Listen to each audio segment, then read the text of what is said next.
You're on mute.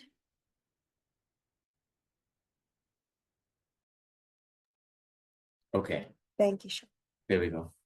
So this is the last of our series in Introduction to Buddhist Philosophy and Meditation. And so I'm glad to be at the center for this final class. Thank you for coming. Let's begin by taking a moment to let go of any of the worldly activities we're running around doing today. I know everyone at the center is planning for today's Founders Day activities in the afternoon. So everyone is balancing a lot of things, right, Shantila? Doing many things at once. So let's put those aside for a few moments and create some intentionality that we're here together to study the Dharma. Right? And the reason we're here together to study the Dharma is not for our own benefit alone, but for the benefit of other sentient beings, so that we might develop the techniques, the tools, the wisdom, the compassion, that we might be of service to others in whatever way is possible, given our circumstances in our life. And so with that in mind, set a very strong motivation that the reason we're joining together today, the reason we're working on our own mind, is so we might be able to benefit others.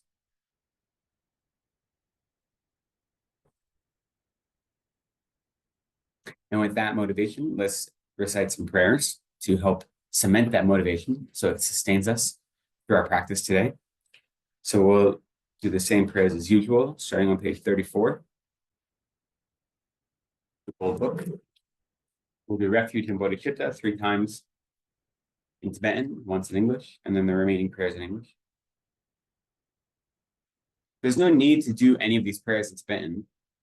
The reason it's nice is because there are melodies that we know in Tibetan, and sometimes being able to put a melody to the prayer makes it more appealing to us a little bit, which is a very worldly reason, but it's true, which is why they have these beautiful melodies. So I don't have any melodies for the English, so that's why I do the Tibetan. At the center I was in Boston, they had their own translations of all these prayers, and they had set melodies to all of them, but they weren't the official FPMT translations, so I can't do those melodies unless I'm using that translation, because they don't line up. So that's the reason I do Tibetan. It is also nice to do it in Tibetan to connect us to our teachers, who are the lineage holders that are giving us these teachings. But in your own practice, it's perfectly fine to do these in English, and it's perfectly fine just to recite them without any sort of tune or melody or tone, whatever works for your mind, right? That's the whole purpose of reciting prayers, is to open up your minds. So whatever is appropriate for your mind is fine.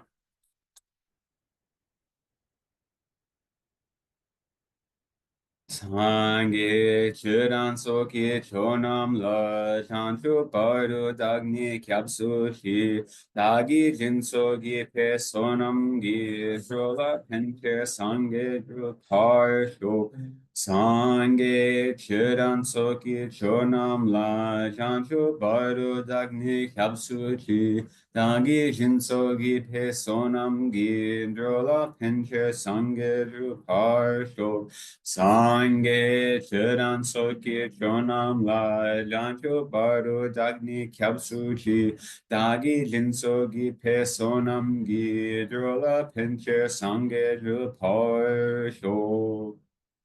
I go for refuge until I'm enlightened to the Buddha, the Dharma, and the Supreme Assembly. By my practice of giving and other perfections, may I become a Buddha to benefit all sentient beings. May all sentient beings have happiness and the causes of happiness. May all sentient beings be free from suffering and the causes of suffering. May all sentient beings be inseparable from the happiness that is free from suffering.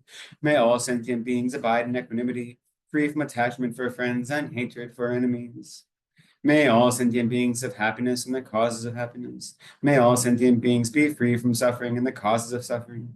May all sentient beings be inseparable from the happiness that is free from suffering. May all sentient beings abide in equanimity, free from attachment for friends and hatred for enemies. May all sentient beings have happiness and the causes of happiness. May all sentient beings be free from suffering and the causes of suffering. May all sentient beings be inseparable from the happiness that is free from suffering. May all sentient beings abide in equanimity, free from attachment for friends and hatred for enemies. Reverently I prostrate with my body, speech, and mind. I present clouds of every type of offering, actual and imagined. I declare all my negative actions accumulated since beginning this time and rejoice in the merit of all holy and ordinary beings. Please remain unto the end of cyclic existence and turn the wheel of Dharma for living beings. I dedicate my own merits and those of all others to the great enlightenment. So we'll offer a short mandala offering. We do a very condensed version of opening prayers. Generally, when you recite prayers before teaching, you would recite this refuge prayer twice, right? Again, right before the teaching, you'd recite it again. Only that time, you would change the third line. Instead of saying Dagi Jinsugi Personamgi, you say Dagi Chunyengi Personamgi. So by my practice of listening to the Dharma, may I become Buddha to all benefit all sentient beings. So you recite the refuge and bodhicitta prayer twice with that slight change. And you often would recite the mandala prayer twice. In the beginning, it is requesting the blessings of all the Buddhas. And then the second time, it is requesting the actual teaching. So, and if you look in this book, like we're in the daily prayer section of this prayer book, but there's probably a section that's like prayers before a teaching program or something. And so you'll see those prayers often happen twice like that. We do a condensed version. So when we offer this mandala offering, we do it both to request the blessings of all the Buddhas and Bodhisattvas, and also to request that these teachings happen without any obstacles.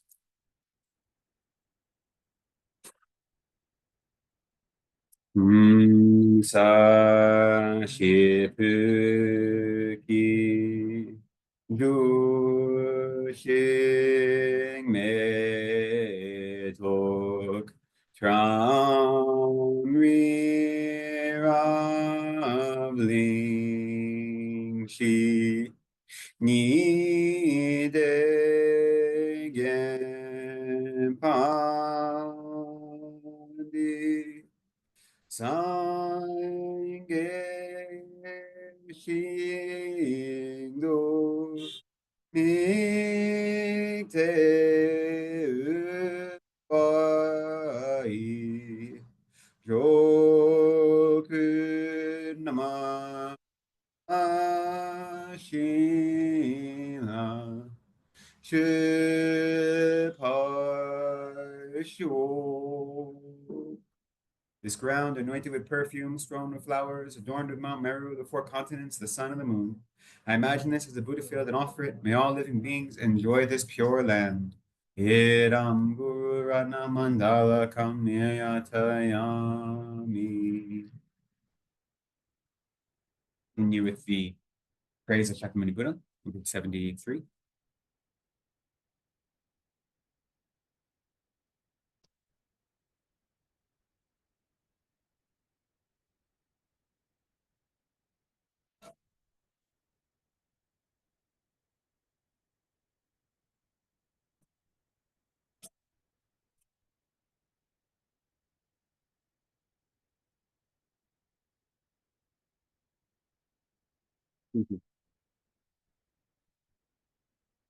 But yeah, see, this section, it's called Prayers at the Beginning of the Teaching. If you jump to the end of the section, page 97, it has a short mandala offering again. And then page 98 has the refuge of bodhicitta before taking teaching again. So it's always nice when you think something is true and then you find that you were correct. It's always pleasant. To the founder, the endowed, transcendent destroyer, the one gone beyond the foe destroyer, the completely perfected, fully awakened being, perfect in knowledge and in good conduct, Sugata, knower of the world, supreme God of human beings to be tamed, teacher of gods and human beings. To you, the completely and fully awakened one, the endowed, transcendent destroyer, the glorious conqueror, the subduer from the Shakya clan, I prostrate, make offerings, and go for refuge. To the founder, the endowed, transcendent destroyer, the one gone beyond, the foe destroyer, the completely perfected, fully awakened being, perfect in knowledge and in good conduct, Sugata, knower of the world, supreme guide of human beings to be tamed, teacher of gods and human beings. To you, the completely and fully awakened one, the endowed, transcendent destroyer, the glorious conqueror, the subduer from the Shakya clan, I prostrate, make offerings, and go for refuge.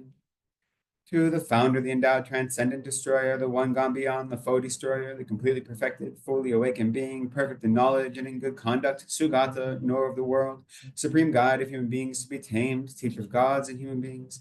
To you, the completely and fully awakened one, the endowed, transcendent destroyer, the glorious conqueror, the subduer from the Shakya clan, I prostrate, make offerings, and go for refuge.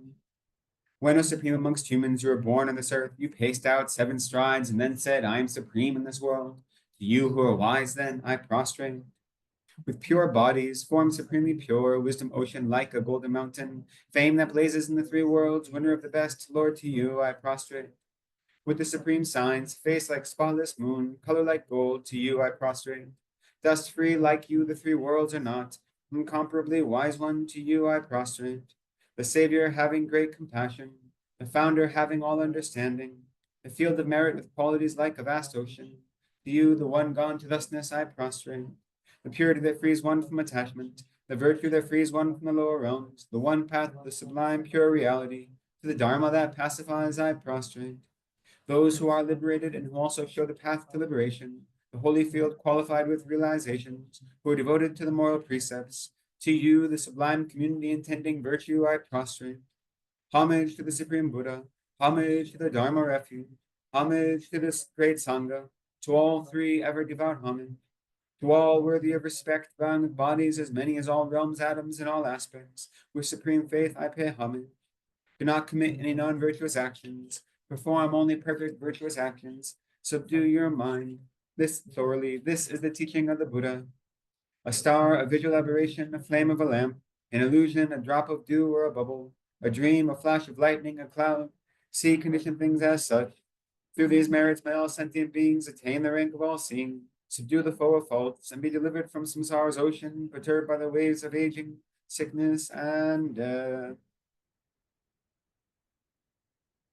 Great. Thank you. I'd like to have a copy of some sections of this book at home. Yeah, of course. Available for online purchase. It's free now. If you go, you have to go to the FPNT store, which I think is store.fpnt.org or something like this. But all their PDFs are free. You have to like purchase them, but the cost is $0. So you have to go through their store process and you put them in a cart, but then you don't have to pay for them. So all of their PDFs are free. There is like a different translation that's there available now. Yeah, every few years they re-edit it, so it gets a little confusing. Yeah, because once you buy copies, you can't. Then they make a new one a year later. Yeah, this one is 13 years old, which is fine. I mean, anyway, but yes, you can have a copy of it. There is a section that says prayers before meditation, something like that. Personal practice. Yeah. I think that can be used for suicide. There are a lot of good prayer books. There's also a great one called the Retreat Prayer Book, which has a lot of almost all these prayers and then a few others mixed in.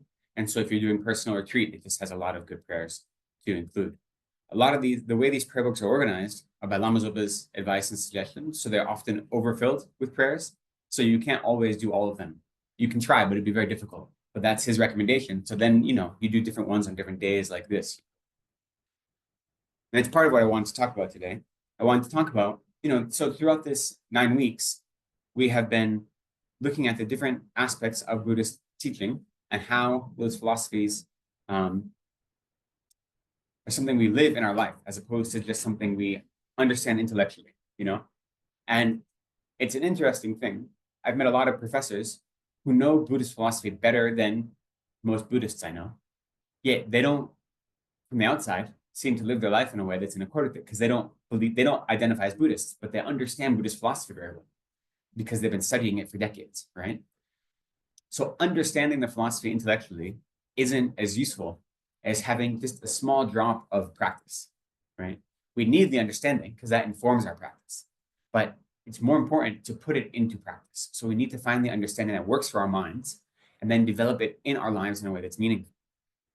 And this is especially true when we're talking about the philosophy of emptiness and other really complicated philosophical ideas. So for me, the takeaway from understanding emptiness, and you can read big, thick tomes on emptiness and translations of Indian texts and Tibetan texts, and they'll be very difficult to understand the nuance sometimes. The takeaway from my everyday life is remembering that my perception of reality is not the same as reality. How I perceive things to be is not how they actually exist. And that goes for everything I perceive. But most importantly, for those things that I feel attracted to or I have aversion towards, There's nothing inherent in them that is either pleasing or displeasing. It's my projection on them. And those things that when people compliment me or critique me, there's nothing inherent about that that is either harming me or benefiting. It comes from my projection. And that all has to do with how I understand myself existing in the world. Because my self-grasping mind thinks of myself as if I were truly here. And if I were truly existent, and then everything else were truly existent, then it would make sense that these things create attachment or create aversion. But since I don't truly exist, I don't inherently exist. I exist as an imputation of the self independence upon the five aggregates, constantly changing, constantly evolving with no fixed point. And all of these things are just apparitions, right? So even if I could just remember that simple thing, the way I perceive things is not how they really exist, and not worry about the other philosophy, that helps, especially when I have strong emotional reactions to things in my life. Whenever I feel overwhelmed by an emotion, I say, what am I responding to? And am I responding to what's really happening, or am I responding to what I think is happening, right? And it's almost always what I think is happening. Now, sometimes when you're in circumstances, you do need strong reactions, right? When you're in danger, you have to make important decisions. Yes, there are times when strong reactions are understandable, but it's still worth saying, what am I responding to? Am I responding to the reality or my perception of reality? And I think when we can identify that, it gives us a lot of place for growth and for a place to meditate in. Because if we go through our day and say, how did I experience all these events during the day? And then try to see what's the distance between my perception of them and how they really exist, right? And that gap in between is a useful place to look at, because that is where we live our life, right? In the gap that responds to perception as opposed to the one that responds to reality. There's through all of my religious studies, one of the kind of ideas I picked up on most was there is a 20th century scholar of religious studies named J.Z. Smith. He just recently passed away. He came from the University of Chicago. He was one of the late 20th century new voices that overtook the field of religious studies. And one of his most famous essays is called "The Map is Not Territory." And he took that idea from someone else, not in anthropological studies, in a different field. But his point was, when you're engaging in religious studies as a scholar, the distance between map and territory means that what you're observing and then what you're recording can never be the same thing, right? So a map is not, the representation of a thing is not the actual thing. It's always has a distance between it, right? And so with that idea, I always see that what exists between the representation and the reality is a useful place to live my life, because it sees the workings of my mind. How do I take a thing and distort it due to my own ignorance or my own preconceptions, right? So spending our time constantly reminding ourselves that perception is not reality, and trying to live in that gap between perception and reality, which lets us understand how our mind distorts reality to give us what we perceive. And then when we understand that, we stop reacting to perception and we start reacting to reality. So that is something we need to apply in our everyday life to all of the things we do. When we try to generate compassion, we also have to have this mind, right? When we look at sentient beings, we remember that every sentient being is suffering, even and especially those sentient beings who are harmful to us, right? And when you can remember that, you can overcome what harmful actions they're doing, and whatever anger is arising or resentment or things like this, you overcome that and realize this person is suffering, and therefore my perception of them as being an enemy, of being a harmful person, doesn't get to the root of the matter. The root of the matter is their suffering, and therefore I wish they weren't suffering. So having this distinction between perception and reality allows us to generate compassion more readily, right? It makes it closer to our experience. Because these are the two things we have to bring with us into our everyday life all the time. Is one, always have a mind of compassion. Let compassion be our guiding light that that motivates all of our actions. And then let the wisdom that recognizes the distinction between perception and reality be the mediating factor that helps us analyze how we're living in the world, and whether or not our actions are in fact lining up with the compassion we want them to be. If these two elements alone are all we practice, then that is a huge practice, so much different than a worldly life, right? If we can just focus on these two. So how do we focus on those two? So we don't want to do the bare minimum. How do we take all of these things that we've studied the last 8 weeks or 9 weeks and put them into a regular practice? And so part of that is the idea of creating ritual around your practice, your daily practice. And we use ritual. Now, we don't do much ritual here during our classes. We just recite some prayers. That's not very much ritual. We do some pujas here at the center. Those have a little more ritual, some bells and some incense and things like this. But even then, it's pretty minimal, right? The reason ritual exists, external ritual, is we use external tools to help transform our minds. So when we have a strong enough mind of concentration, we don't need those external tools.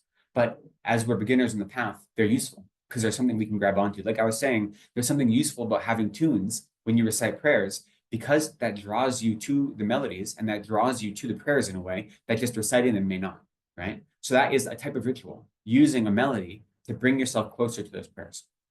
So we can start our day with this ritual, which is this very common way we think about setting up a meditation practice. And for instance, we should have an altar. And on that altar, every day, we should arrange representations of the body, of the Buddha's body, speech, and mind. So in general, we'd say we represent a statue or an image of the Buddha would be a representation of his body. And then either a bell or a pecha, a text, would be a representation of the Buddha's speech. And then usually we say a stupa is a good representation of the Buddha's mind, or an image of a stupa, right? So we usually have to try to have those three things on our altar. And now most of us, if we set up an altar, we don't rearrange it every day, but ideally you want to just make sure everything is arranged and cleaned and dusted off every day. So before you start your meditation practice, you would arrange your altar, you would dust it off if it needed dusting. Then you would make water bowl offerings, or actual offerings if you have those in place of water bowl offerings, right? And so the way we make water bowl offerings is, the water bowls are used to represent the different offerings that you'd offer to an invited guest or to a high guest. So you offer water for cleaning the feet, water for drinking and soothing the throat, water for cleaning the feet. Then you offer flowers, incense, food, music, basically offerings to delight all of the 5 senses, right? And water bowls represent all those. There's I'm sure we have a copy in our library, but a very small FPNT text on how to do water bowl offerings. So if you want to see some of the more ritual aspects of it and what you're supposed to recite and what you're supposed to think about, there's a way to do that. But so once you arrange your altar and you make it beautiful, and then you set up your water bowls, you make them beautiful as you can, right? Because you're offering to the Buddhas. And then you clean your space. So generally they say you'd sweep your room. You do prostrations and prostration mantras to go along with them. You'd arrange any other offerings that you have. And then you take your seat, you take a comfortable seat, and before you start your meditation practice, you recite prayers of refuge and bodhicitta, and those help secure your practice as being not only a Buddhist practice, but a Mahayana Buddhist practice. And the importance of that doesn't have to do with labels or anything. It has to do with your mind, right? Reminding you why you're engaging in this practice. And then you're advised to do a 7-limb prayer, right? So a 7-limb prayer is the condensed version of our entire practice, right? The refuge is prostrations, and then confession, and then offering, and then beseeching, requesting, rejoicing, and dedicating. And you can do an elaborate 7-limb prayer or a condensed one. This one we do before classes is very condensed, right?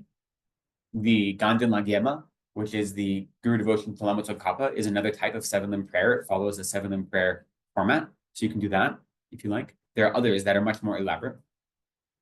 And then after you do the 7-limb prayer, that is when you actually begin your meditation practice, whatever it may be, And so we've covered so many topics. In general, it's always useful to have part of your meditation practice, especially in the beginning, the beginning of the session, just be a mindfulness practice, right? So we often, when I give instruction here, we often do focusing on the breath. Sometimes they advise us, instead of focusing on the breath, to try to do a visualized image of Shakyamuni Buddha. And the reason is you want to make your practice virtuous. And so if you're constantly visualizing a virtuous image like the Buddha, then that makes your practice more virtuous.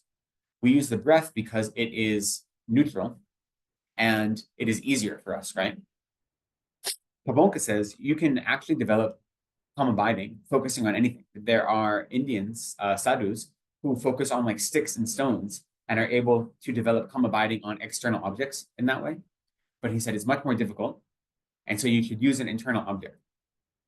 But whatever object you use, it's good to begin your session with mindfulness. And then you go into whatever your meditation session is going to be. So we've gone through over the last 9 weeks, all the different topics of the Lamrim, and we didn't do them in order. And this is an interesting series. I don't know if it was as effective as I wanted.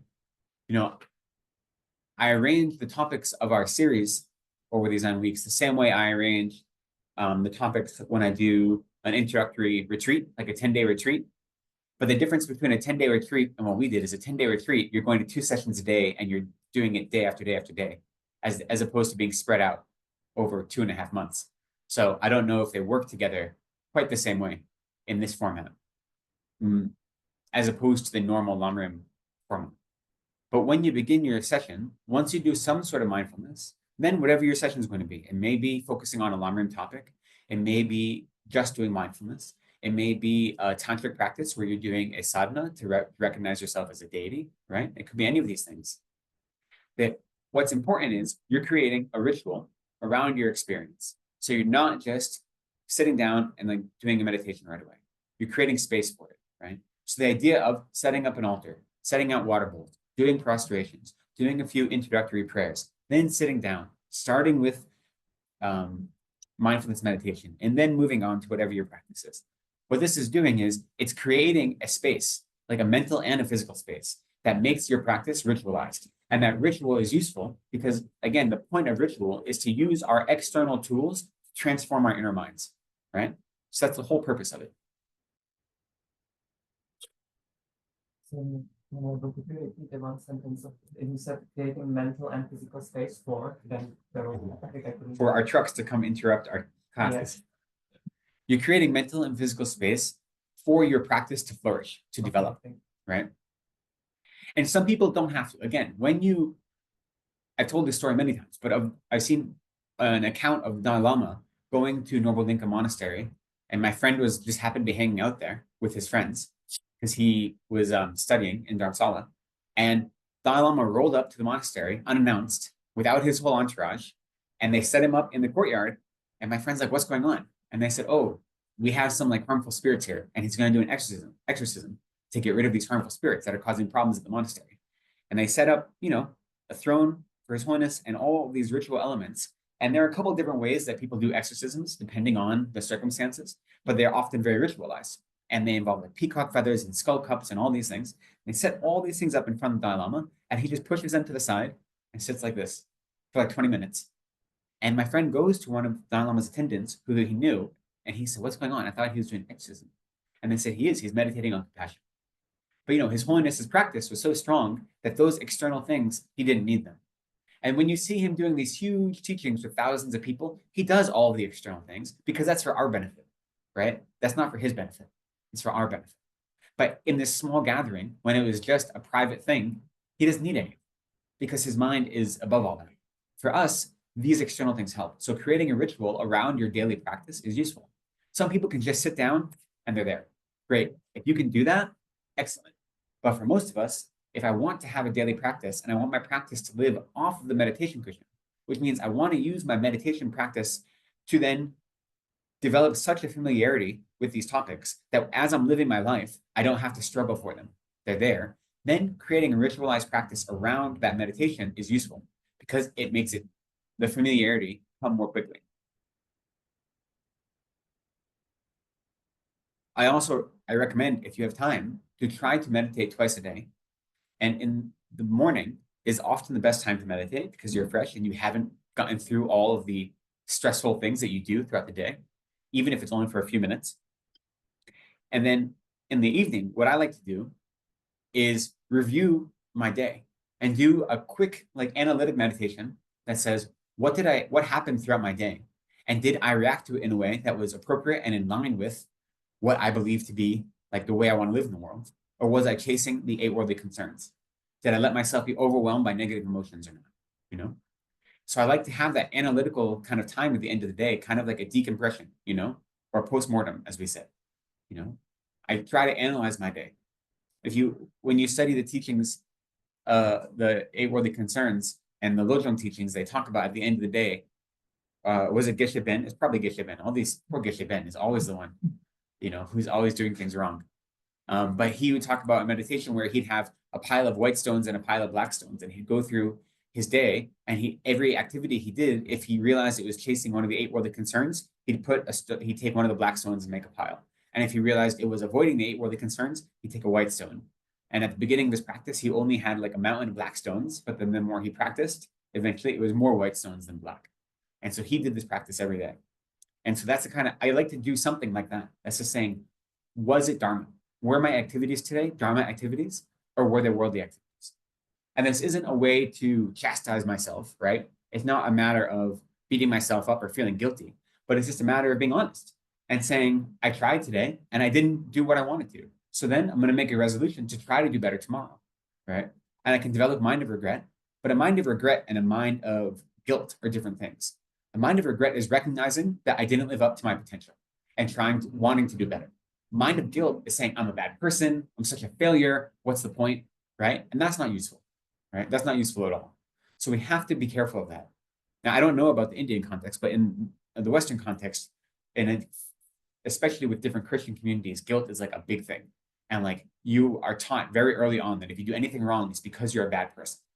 And like that is beat into you, or because you don't care about your mother being happy quite often.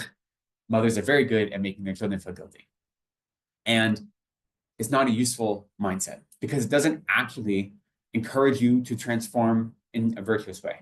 All it does is it discourages you from doing things, right? But like for me, my instinct is to feel guilty and to feel like this is my fault. I'm a bad person. That's the reason I failed. That's the reason I wasn't able to be as compassionate as I wanted because there's something wrong with me, right?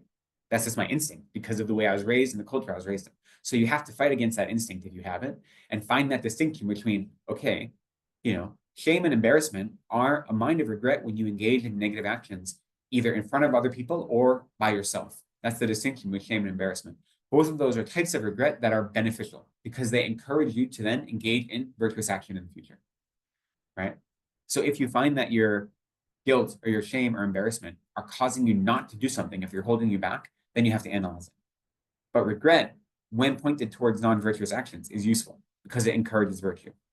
So I like to do that at the end of the day. And the beginning of the day, I do my other practice, whatever it may be. And in the beginning, you can make your session short. You don't have to have an hour-long session. If you have time for a 10-minute session, you know, by the time you arrange your water bowls and do prostrations and do these other prayers, you might only have 6 minutes, let's say, for meditating. That's fine. If that's all the time you have, but you create that ritual, you create that practice, then that is good. And then eventually you'll find a way to elongate that and to make it, you know, work better for you. So don't worry about you needing to have a long session right in the beginning. If you can, great. And if that's good for your mind, great. But if you go too hard, then you burn out, then what's the use, you know? So you have to find that balance. What's more important is being consistent. And once you have developed a practice that feels comfortable, then you can include more topics, such as Lojong practice, such as going through Lamrim topics. And you have to see what works for you. It could be useful to go through all the Lamrim topics in one session, right? Or it could be useful just to focus on one Lamrim topic today, then the next one tomorrow, and then every day go through them in that way. So you have to see what works for your mind. You know, Lama Zopa often says that he would give private instructions to different people depending on what they needed. But he'd often say, I know what he gave as instruction to a lot of people was you spend 6 months on each Lamrim topic and just focus on one Lamrim topic for 6 months. And then when you're done meditating on that for 6 months, you do the next one. And then the next one. And then you just cycle over again. For some people, he'd say do 1 month. Do 1 month just meditating on perfect human rebirth. Then 1 month just on death and impermanence, you know? So depending on your mind, you see what is appropriate for you, right? But again, the reason we're doing this is not because we want to become like a robotic meditator, right? The reason is we want to be able to live the teachings of the Buddha in our everyday life. And by becoming familiar with them in a meditation session, then we're able to bring them with us into our everyday life without having to be as conscious about it, right? That's the point of becoming familiar with these teachings. So creating ritual around your practice is really useful. And you can do the same thing for your study. So outside of meditating, if you try to read a little bit of Dharma every day, right? Whether it's like the Lamrimir book by Lama Zopa that just has like 1 page of teaching every day, like a calendar year, or if you're reading a text like the Bodhicharyavatara or whatever it is, and you spend 5 minutes a day reading, whatever it may be, don't just pick it up while you're sitting on the couch and read.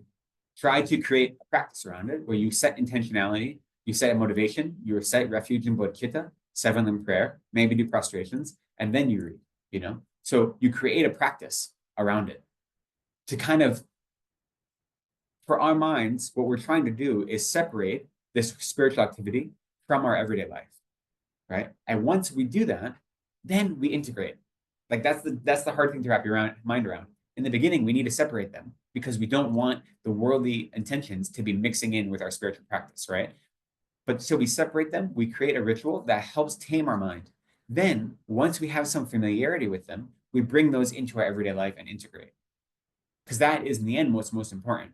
You know, being able to live an everyday life and all the things that entails, going to work, going to school, having a wife or a husband or a family, watching TV, going to concerts, whatever it may be, and being able to do that with a Dharma mind. So being able to live a worldly life with a Dharma mind, which then transforms your worldly activities into spiritual or Dharma activities. That's the point. That's the goal. But in the beginning, you need to create this ritual space or this sacred space to develop the mind first. And then once you finish, you know, working out at the gym and your mind's got really good glutes and, you know, his work is ripped, then you can bring it out and do other things like that. I saw a video recently of a young man who was in a snowboarding accident, some sort of accident, car accident. And did he break his spine or something? He became paralyzed on one side of his body, from the waist up on one side of his body. And to help him overcome it, he decided to go into bodybuilding. And so he became a bodybuilder. And he became like super jacked, as you can imagine bodybuilders are, but only on one half of his body. And it was very strange to look at. But he did it because he needed self-confidence, right? Because he felt so distanced from his body due to this accident. And so he put himself to the gym for years. And now he's this like jacked bodybuilder, but only on half of his body. But his point was that like he saw these obstacles and instead of running away from them, he leaned into it and said, this body is like such a difficult problem for me that instead of running away from it, I'm going to lean into it and make my body work for me in a way that I can be proud of it, you know? And so we have to do similar things where we see in our lives those things that kind of make us frightened, that things that are around our periphery that are hard for us to rationalize, we have to lean into them. And we do it in a safe space first in our meditation practice, you know, and then once we develop confidence in those practices, then we can do it in real life or in our worldly life or everyday life. So some of the easy things to do in our everyday life, even before we've built up strong resilience practice, is, as I said, remember that everyone is suffering. I constantly try to remind myself all the time that everyone is suffering. This is samsara. No matter how together people seem to be, people that seem like they have all their shit together, everything is going right for them, they are suffering, right? You don't think of that way about your teachers, your lamas. But other than that, because your lamas you see as Buddhists, right? But outside of that, everyone is suffering. Whether they seem like everything is going great for them or whether they are a nightmare. Remembering that helps me keep perspective. It helps me constantly generate compassion and not react instinctually from my negative minds. And that allows me to lean into bodhicitta, which is scary sometimes, right? Bodhicitta is scary. Really wishing to dedicate myself to serve all other sentient beings all the time is like a scary thing. It's not what we're used to, right? Especially when you see people just being jerks. You're like, why am I doing so much to help them? They have to get their shit together first, right? It's hard and it's scary, but remembering that their suffering makes it easier, right? And it becomes easier in the moments when it's most important. And when it's most important, at least for my mind, is the moments that are most difficult, right? So when I'm in difficult situations, such as traffic or a commute, or when I'm in a meeting where I don't want to be there and there's a bunch of people, just droning on about things that are not important, or when I'm in social gatherings and I know there's a mixed audience and there are people that I've historically, not gotten along with, those are the moments in my life where I know this practice is most useful, right? And so I actively try to bring it to mind when I know I'm going to be in a situation which historically has been difficult for me. So that's the important time to bring these things into your life, not to avoid them. And it all comes down to taming our mind, right? Subdue your mind thoroughly. This is the teaching of the Buddha. I remember once I was with 2016, maybe, Lama Zopa Rinpoche had a long life puja in Singapore, and I was there with some other monks from Sarah, and there was an animal liberation practice for a lot of the sanghas. There's maybe 30 sangha member. We went out on a boat and did this animal liberation practice, and there was a new nun there and I was sitting with Venerable Joan, who was a longtime student of Lama Zopa Rinpoche and Lama Yeshe, and this new nun was sitting with us. She said something to the effect of, "I don't bother with calm abiding meditation practice anymore because I practice Tantra." And I was like, "Wait, excuse me, what was that?" And she's like, "Well, yeah, since I practice Tantra, then I don't need to worry about those anymore." And I was just like, "You know what, Venerable Joan, I'm going to let you handle this situation. More appropriate coming from Venerable Joan than from me." But that is such a misunderstanding, right, of what these higher practices are, rather. If you want to practice Tantra, you need a basis of calm abiding. You need to be able to control your mind. That is the fundamental basis of engaging in any practice at all, right? Being able to tame your mind so your mind becomes flexible, your mind becomes pliable, and able to be used at your discretion, right? The idea of practicing Tantra and doing a sadhana every day, but not having any level of control of your mind, shows like a fundamental misunderstanding of what it means to meditate in Tantra. So all of these practices come back to mindfulness. Remembering, as we were saying, mindfulness, smriti, remembering what objects to adopt, or what actions to adopt and what actions to reject, right? The Theravadan communities, when they do Vipassana retreats and mindfulness retreats, they talk about mindfulness. And I guess in a secular way that mindfulness is so popular is like an omnipresent awareness of all that is happening without judgment, like a non-judgmental awareness, right? And that's true, that is mindfulness. But when we talk about mindfulness, and that is what's happening when you're doing mindfulness meditation, right? Is trying to develop that.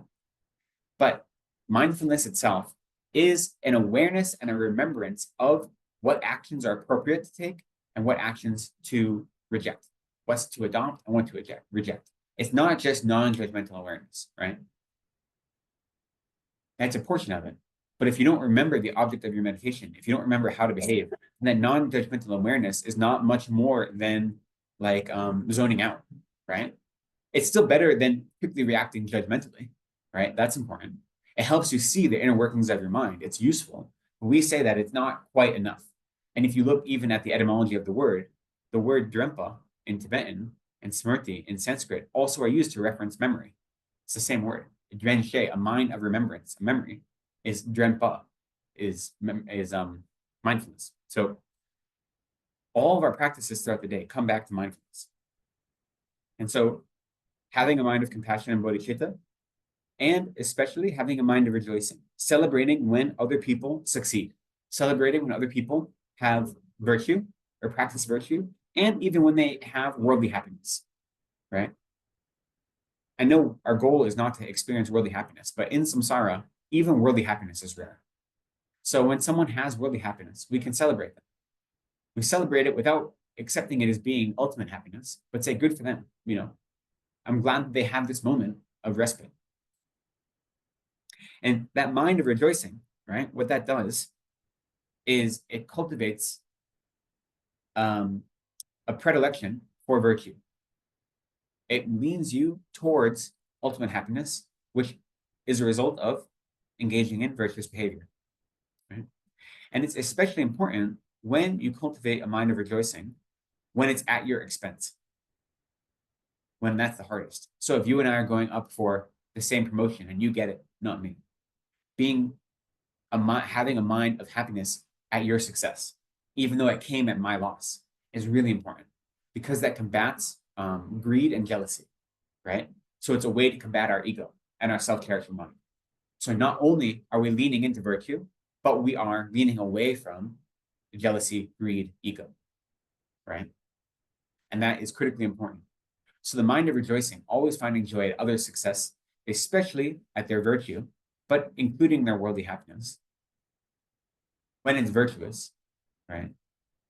That is really useful for our minds. So when I think of the things I try to keep with me through the day, like the critical points of practice is trying to remember that perception is not reality, trying to lead with compassion, and then trying to remember all beings are suffering and having this rejoicing. These practices I try to keep with me. And so when I'm doing my daily practice, I focus on them because I want them to be indistinguishable from my mind.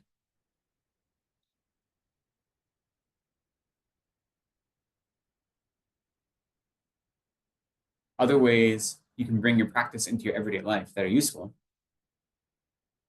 is taking on difficult tasks willingly without any expectation of reward or compliment or response.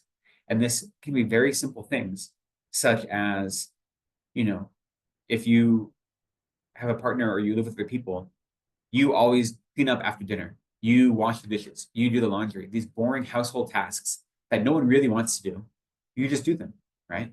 And you do them not because you want to suffer, but because you realize that other people don't want to do them, so you can relieve them of that burden, right? And you don't do it expecting them to say, well, thank you so much for doing the dishes, You do it because you realize this is a very small way I can try to live a mind of compassion. And you don't, in the end, you're doing it for your own benefit and for their benefit. Because by doing these things, these very small things, taking small difficulties upon yourself, you are transforming your mind and you're making them happier, right? You can do this at work, at school, in your home life, whatever it may be. When there are small difficulties that you can take on, unwanted tasks that others don't want to do, by willingly taking them on with a joyful mind, not with a mind of like frustration, not like, fine, I'll do it, not like that, but a mind that is actively saying, I can do this. I can take this small suffering because it's not a big deal. It's not like chopping off a limb, right? I can take the small suffering and therefore others don't have to do it. That's just a very small way to transform your mind. And when you look at the actions of bodhisattvas, we've been going over in our Saturday classes, the 37 practices. And one of the things brought up yesterday was some of these seem impossible to do in our lives because as they're discussed in the verses, these are the actions of bodhisattvas. We're not bodhisattvas. So trying to live that way, or if you look at the Lojong teachings, right? Always take defeat upon yourself and give the victory to others. That is difficult to do all the time in real life. So whenever we can do it in some small way, even if it's something simple as being the one to do the unwanted housework, that is training our mind in that direction in a useful way, right? Because then slowly, we can start engaging in the actions of bodhisattvas in a more grandiose way. I don't know if grandiose is the right word, but you know what I mean? Like in a more intense way. The example they always give for generosity is the example of the Buddha giving his body to feed a hungry tiger, right? There's no way any of us could do that. And that example, they actually say, until you have a direct realization of the nature of reality, then you won't have a mind that can actually do that without regret and without anger or frustration. So if you're not an Arya being, you couldn't actually give up your body to another in a completely virtuous way. It would always be stained with some sort of worldly mood. But that is the example we have all the time that we're trying to strive for. So that combination of compassion and wisdom that allows us to be at a place where we could willingly give up our body to benefit one sentient being, right? In that example, the Buddha gave up his body to benefit one sentient being, a tiger at that, not even a human being. So a being that didn't even have the capacity to become Buddha in this life. So we're not there yet, but we can start by doing these very small things. That is training our mind in the right direction. His Holiness often gives the advice. There are a couple things he gives as advice. One is every day in your practice, you should always focus on the two bodhicittas. So conventional bodhicitta, which is the mind that wishes to become a Buddha for all sentient beings, and ultimate bodhicitta, which is emptiness, or a mind realizing emptiness, right? So every day, no matter what your practice is, at least spend a small amount of time trying to bring those two to mind, which is what I've been saying. Perception versus reality and compassion. If these are the two things we use to guide our activities, then we're bringing the two bodhicittas into our everyday life. His Holiness also recommends reading a little bit of Shantideva every day, even just a few verses. He says that you can never go wrong with that, or the Bodhicharyavatara. And he gives the advice that in your practice, you should retake your bodhisattva vows every single day, right? If you've taken bodhisattva vows. If you've taken tantric vows, you should take those every day as well. Now, most likely, if you've taken tantric vows and you received a highest yoga tantra initiation, then you should be doing succession guru yoga or some equivalent of that every day. And part of that would be taking your tantric vows over again. But that helps restore the vows. So I thought what I'd do really quickly is I thought I'd go through the 12-line prayer of bodhisattva vows for a chance for all of us to kind of refresh and renew our vows this morning, right? And so the general way you take bodhisattva vows, especially for the first time, is there are these 12 lines, and you recite them after the Lama who's giving them. Normally, you'd be on one knee, and you would visualize the Lama as usually Chenrezig, or as Buddha Shakyamuni, or as another Buddha, or you recognize them as the Buddha taking the aspect of your Lama, and the vows come from them, and you receive them, right?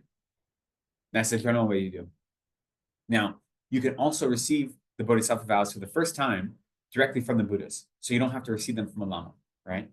So the few times that I have been in situations where I have been with people taking bodhisattva vows for the first time, I lead the ceremony, but I'm not giving the vows.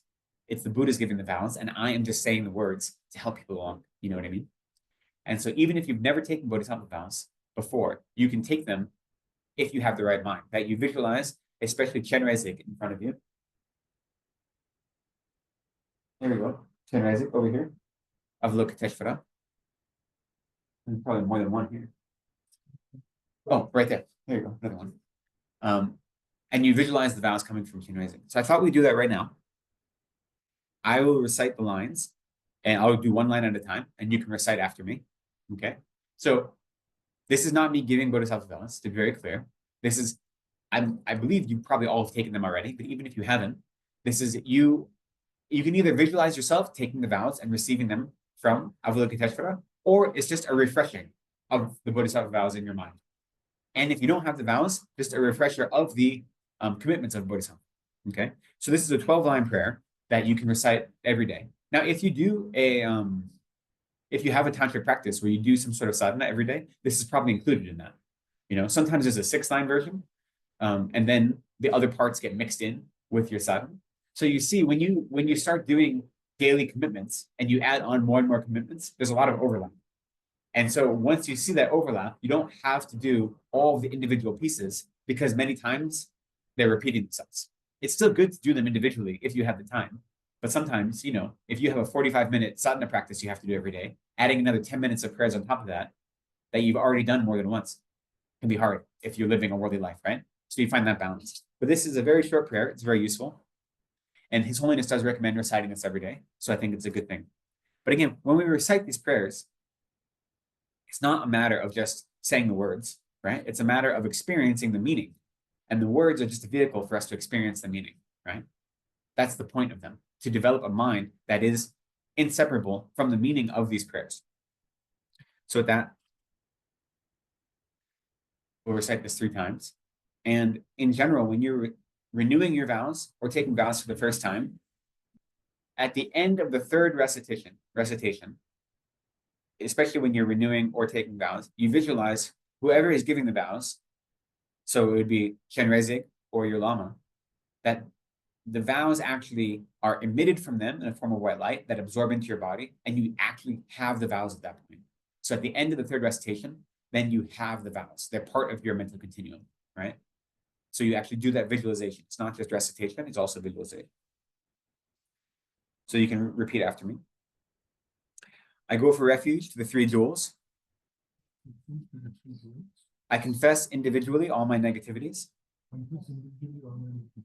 I rejoice in the merit of migrating beings. I take hold with my mind the perfect state of a Buddha. I go for refuge in time enlightened to the Buddha, the Dharma, and the Supreme Assembly. And I do so to attain an enlightened mind in order to fulfill the aims of myself and others. I should develop a supreme enlightened motive, and toward all sentient beings, my invited guests, I shall act with supreme enlightened conduct. May I become a Buddha to benefit all. I go for refuge to the three jewels. I confess individually all my negativities. I rejoice in the merit of all migrating beings. I take hold with my mind the perfect state of a Buddha.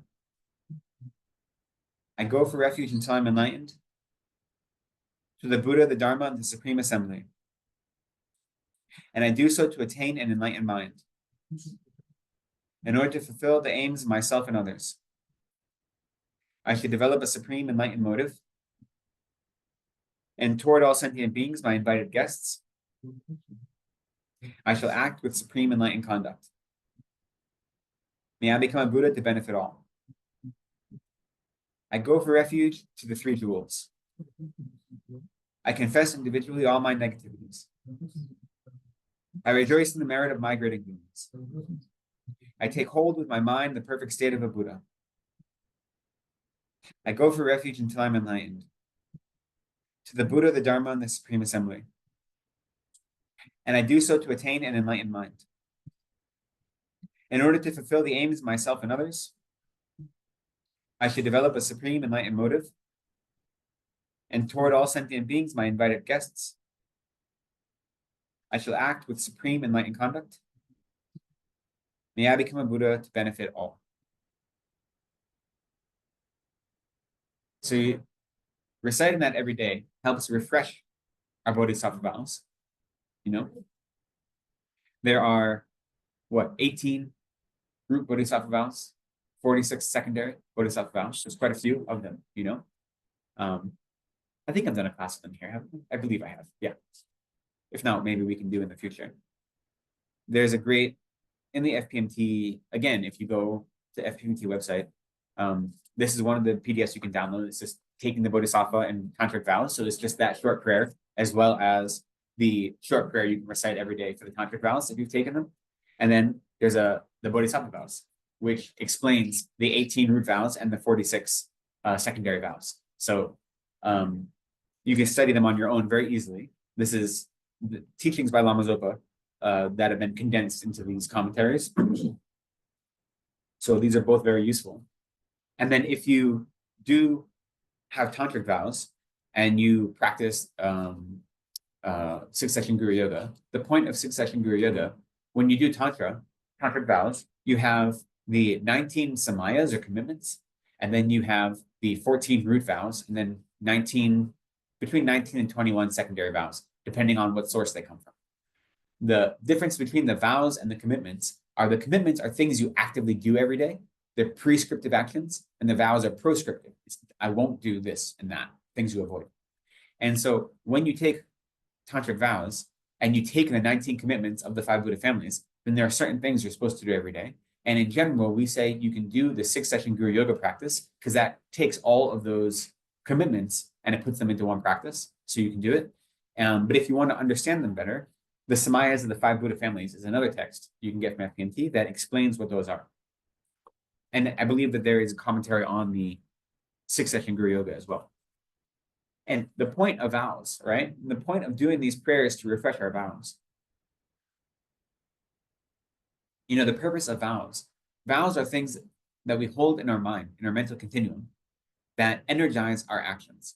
They make our actions more powerful, right? That's the importance of vows. That's the reason that nuns and monks are considered objects of veneration, because we hold more vows than lay people. And presumably, if you're holding your vows purely, right, that's always the catch, right? If you're holding your vows purely, then your actions become more powerful. So as a fully ordained monk, I have 253 vows versus the 36 vows of a novice or the 5 vows of a layperson. So if I'm living my vows purely, then my actions become more powerful. They say that the merit of someone who isn't ordained is like a drop of water versus an ocean, which is what you can accumulate if you have these vows. Now, of course, when you have that many vows, you can break them, and that is worse, right? Like breaking vows accuse more negative karma than just doing something if you don't have a vow for it. So it's a double-edged sword, right? But so the purpose of taking these vows is to make our practice more powerful. And the purpose of reciting this every day is one, to refresh our vows in like a metaphysical sense, but more importantly for us is to remember our vows, right? Is to remember this is how I'm choosing to live my life. I'm making an active decision to try to improve my life by studying the Dharma and living the Dharma. Like that is the worldly beneficial practice, right? And there are different ways we can do that to remind ourselves. Because the whole point is to disrupt our habitual tendencies and transform our minds into one that is not a worldly mind. And whatever we need to do that. So when I first became Buddhist and I was given a Dharma, a refuge name, which was Tibetan, I started using that refuge name right away. And I was in college at the time. And I knew that it'd be very easy as like an 18-year-old, maybe I was 19. How old are you when I was a sophomore? 19, probably. It'd be very easy to forget that I was trying to live my life by this like faith, by this tradition, right? But if I was called by a Tibetan name every day by everyone, then it'd be very hard to forget. I'd be constantly reminded by everyone around me. So I started going by the name, my name was Sotrum Nima, was my Dharma name, my refuge. So I went by that name as soon as I received it. And luckily, everyone in my life kind of accommodated me changing my name. And they did it again when I changed my name as a PM monk. My poor mother tried. She couldn't always get there.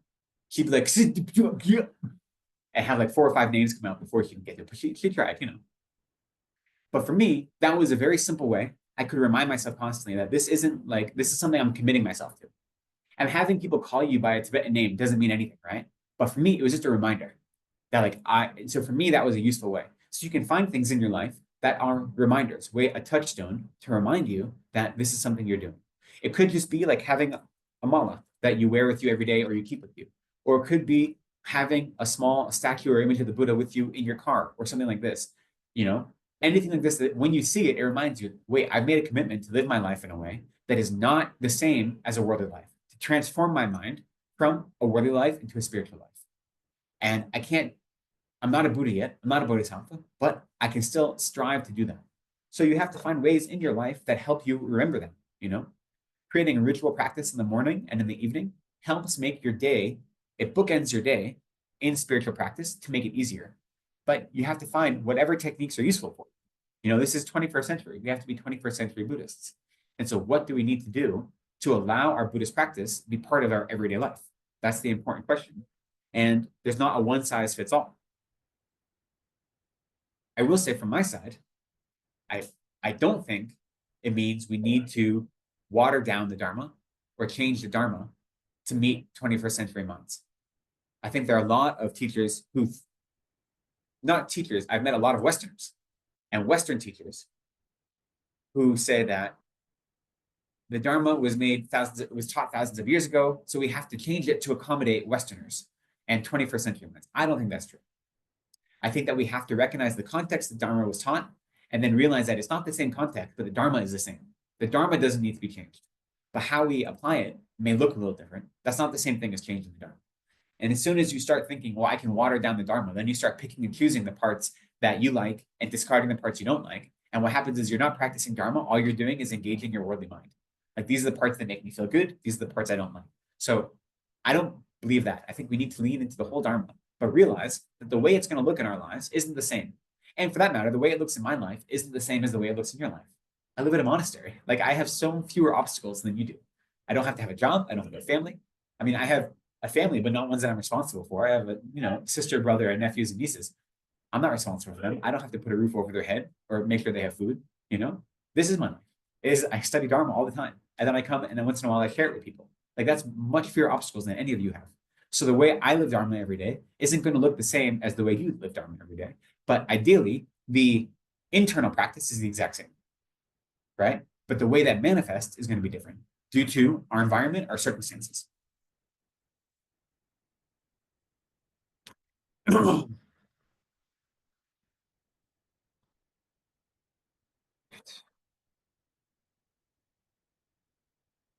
So if we remember that the point of the Dharma is to study ourselves, right? That's the point of meditating. That's the point of all the Buddhist teachings, to study our own minds, to see how our minds exist in the world and how for so long our minds have led us towards suffering. So if that is the goal of our practice or the method of our practice, we have to remember that the goal is a type of inner peace, right? And contentment. That's what we want for ourselves and for others. Dalai Lama would often joke that if you really want just happiness for yourself and you're selfish, you should be selfish in a wise way, which is that you should work for others' happiness, because that is the quickest way to find happiness for you in your own life, you know? So even if we still have, you know, it's easy to say, like, I'm trying to develop mind of bodhicitta, where I'm trying to work for the benefit of others, but like, I still want to be comfortable. Like, I still do want to be happy. Like, I don't want to be in difficult circumstances, right? And I know that I can bring all those difficulties into my practice, and I try to, but still, there's still part of my mind that's like, I just want like a few moments of peace sometimes, right? And that's like a selfish mind. And ideally, we wouldn't have that mind, but we do, because we're still new, right? We're still practicing. But whenever we have that, if we remember the fastest way to a peaceful mind is working for others' benefits, then you can lean into, and we said even in the Bodhisattva vows, right? Working for the benefit of myself and others.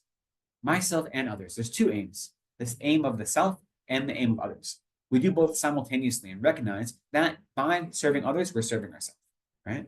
So when I have those moments of just being like, why can't things be easier? Like, why am I so stressed out all the time? Then I remember, okay, I don't want to be stressed out.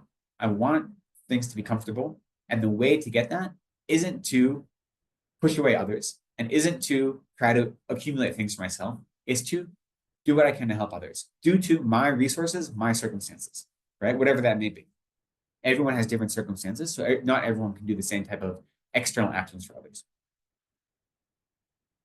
But if I remember that the fastest way to inner peace, which is what I want, selfishly, is by serving others, then that motivates my minds of compassion and bodhicitta and is a useful motivation and intention. Because ultimately, what we're trying to develop is a mind that recognizes the beauty of contentment, right?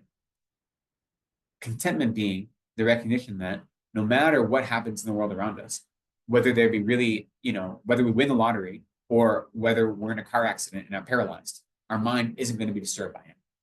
Our mind is going to be able to stay calm and strong and have like a level head, regardless of our external circumstances, and have a peaceful, joyful mind, regardless of what happens around us, right? Which is difficult.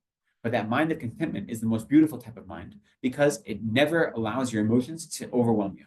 It keeps you always in control. And in samsara, samsara has the very nature of discontent, right? There's nothing about samsara that is peaceful or stable. So developing a mind of contentment is a mind that is fighting against the realities of samsara. So we say it's a beautiful mind.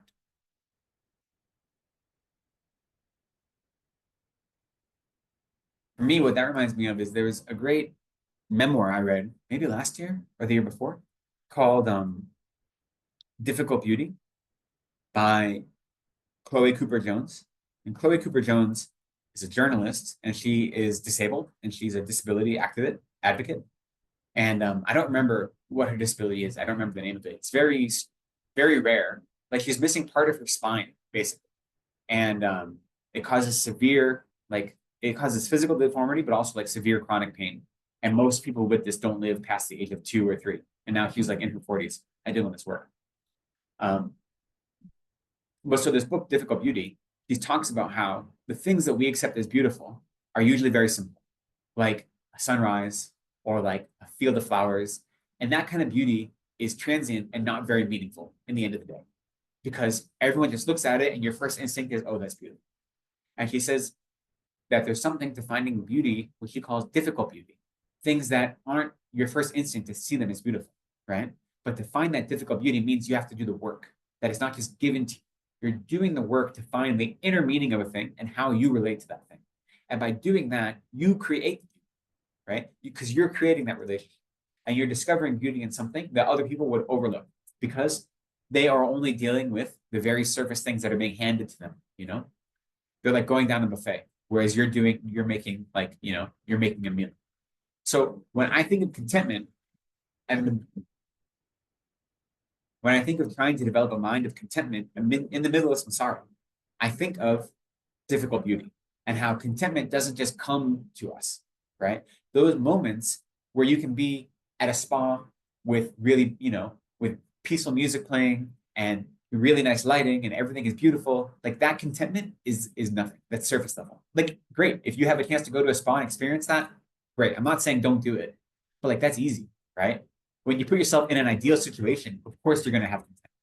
You have to try to find contentment when you're in a non-ideal situation, right? You have to be able to have a happy and stable mind when you're in difficult circumstances. And that is what the Dharma does for us, is it gives us the pathway to develop that, to find difficult beauty, to find difficult contentment, right? Because all of the Dharma, whether it is wisdom or compassion, whether it is understanding karma and how karma affects our lives, or whether it is engaging in tantra practice, all of the Dharma is active. It is an active process, right? It is not just letting these things happen to us, and it's not just accepting that things happen to us, therefore we're stuck, you know?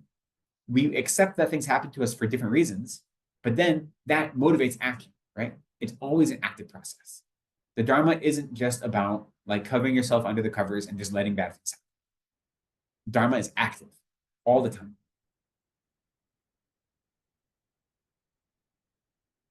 It's 11:30. Okay, why don't we take a break, a 10-minute break. We can have some coffee. I think there's some green tea that was made earlier. Stretch our legs a little bit.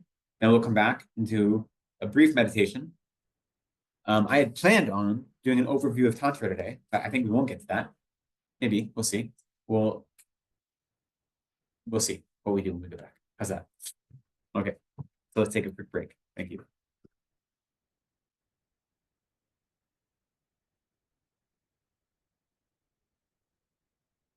So 10 minutes, let's try. Yes.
Venerable, sorry to interrupt.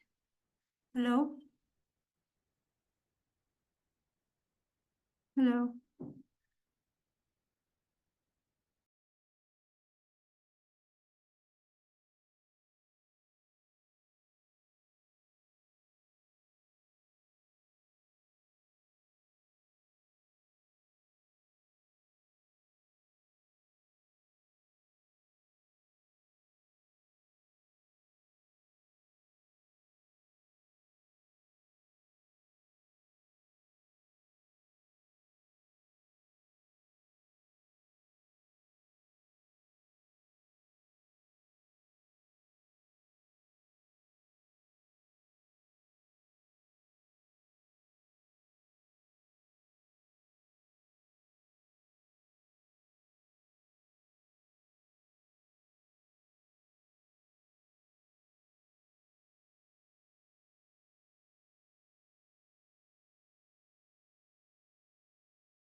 Hello?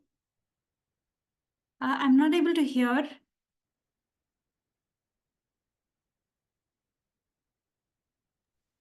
Sorry about that. I was Thank you. muted. I apologize. So I'll repeat very quickly. Yeah, it's recording, but it's just we didn't unmute it. We're going to start with meditation. Meditation that is, we're going to start with focus on mindfulness and awareness. Mindfulness being the mind that is remembers our meditative object, and awareness being the mind that is guarding our three doors, our body, speech, and mind, and being alert as to whether or not we're being distracted. So those two minds are actively working even as we try to develop a calm and serene mind of peaceful abiding. So we're going to start by meditating on our breath. Then we'll switch to focusing on an image of Shakyamuni Buddha. And then at the end, we'll do some analytical meditation as a way to model the type of meditation I had suggested earlier in our class about analyzing our daily activities to see if they are in line with the Dharma or not. So with that in mind, take a final sip of your coffee or tea, whatever it may be, and then adopt a comfortable seat. Want to be nice and secure in your seat, however that is for you. Whether if you're in a chair, then let your feet be flat on the ground, not crossed at the ankles. If you're sitting on the ground, whatever is comfortable. If you need to have a cushion to raise you up a little bit, have your legs crossed in whatever way works. You want to let your spine be nice and straight. Your hands can rest where they naturally lie, on your thighs or on your knees. Or if you'd like, you can put them in the meditative mudra of left hand over right, your thumb is just barely touching at the level of your navel, whatever's more comfortable for you. Let your head rest on the top of your spine and following the natural curve of your neck.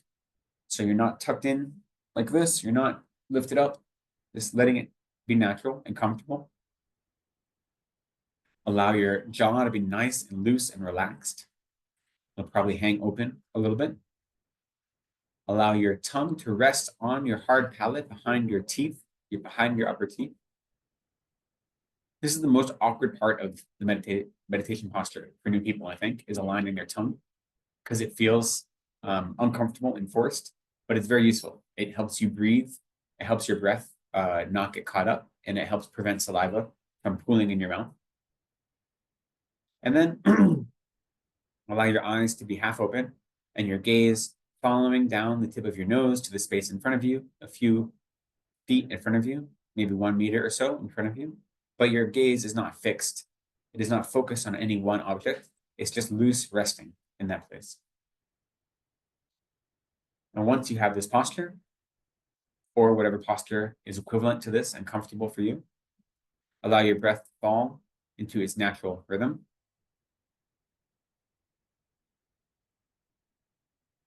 You know what, actually, let's start with the 9-round breathing. a forceful way to begin a meditation session. This is useful, especially if you are very distracted and if you've had you're coming from, a very distracted situation and you want to meditate and you're having a hard time getting into it. 9-round breathing is very helpful to begin a practice. So let's start with the 9-round breathing as a way to model that. So 9-round breathing comes from tantric practice, but His Holiness has taught it to non-Buddhist audiences. It's acceptable to teach to non-Buddhists. So the practice involves a slight visualization. You visualize what we call the central channel. The central channel, we visualize it maybe the size of your pinky. It's blue in color, it's made of light, and it travels from the crown of your head, then it follows, it's right in front of your spine, and it goes down to a spot just below your navel, right? And you can visualize that, this channel made of light. And then on the right side is the right channel, the rasana. It's red in color, it's slightly smaller, and it also, right below the navel, it joins into your central channel, right? And then it travels up parallel to your central channel. At the crown of your head, it curves and it comes down and it ends at your right nostril. And then the left channel is white in color and it's parallel to the right. So it starts at your left nostril, it goes up to the crown of your head, curves down, and it follows the central channel down, down, down to a spot a few finger widths below your navel where it joins into the central channel. So you can visualize all 3 channels terminating in one joint right below your navel. All 3 join together there. The central channel, again, made of blue light, slightly larger, about the size of your pinky. And then the right channel, which is red, the left channel, which is white, are slightly smaller. They all exist just in front of your spine. So visualize these. And what we're going to do is we're going to use our finger to block our breath flow. And as we do so, we will visualize the air coming in to certain channels and cleaning them out, basically, cleaning away our afflicted minds, And so it's a forceful meditation where you're directing your breath. And we use our finger because most of us haven't developed the ability to only breathe out of one nostril or the other. But if you could do that, then you don't have to use your finger. But here we go. So the way we do this is we start and we generally say, take your index finger and you place it over. First, I'm going to talk through it before we do it once, and then we'll do it. You're going to place it over your left nostril and breathe in through your right nostril. And as you breathe in, you're going to visualize the air coming in like white light, purifying white light that travels down that follows the right channel, right? Follows the curve of it up to the crown of your head, follows down, down, down. And then it enters into your central channel at that place below the navel. And then as you breathe out, what you're going to do is you're going to move your finger over and cover the right nostril. And you're going to visualize then that white light coming up through the left channel and coming out of your left nostril.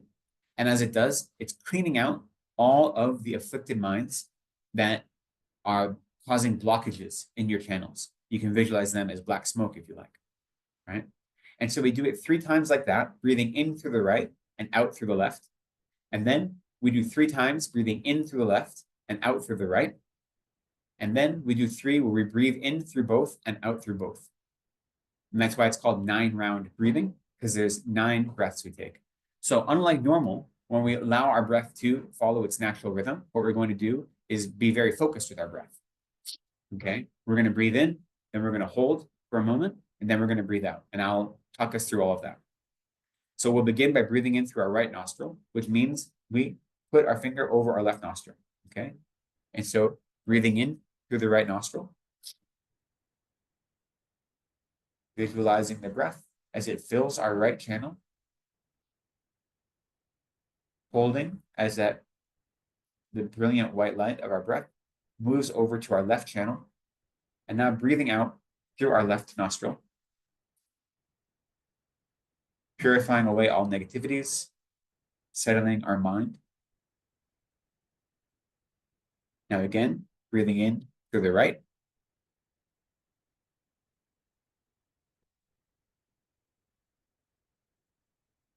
holding, breathing out to the left.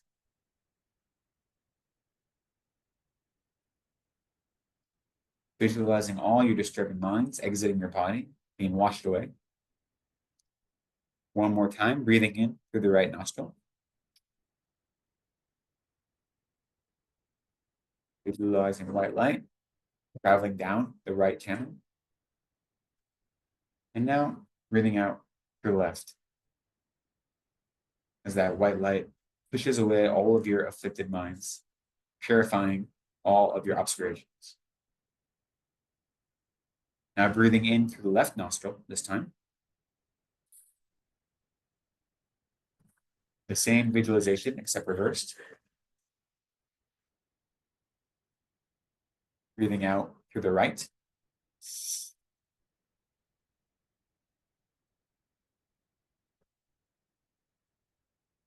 Again, breathing in through the left.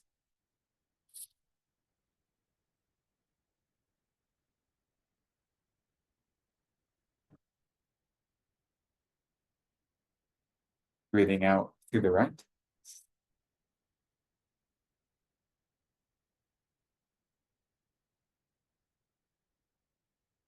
Last time, we breathe in, visualizing that white light going through our left channel.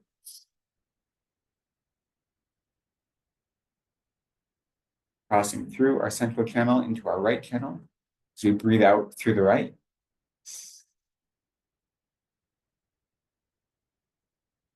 Now we breathe in through both nostrils, visualizing that purifying white light, filling both our right and left channel and entering into the central channel. Now breathe out through both nostrils, visualizing that light cleaning out the central channel as it exits from both nostrils, pushing away all of the obscurations. Again, breathing in through both.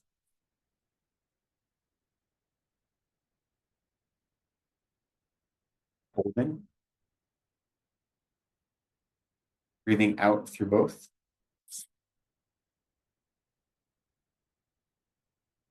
And one last time, breathing in through both.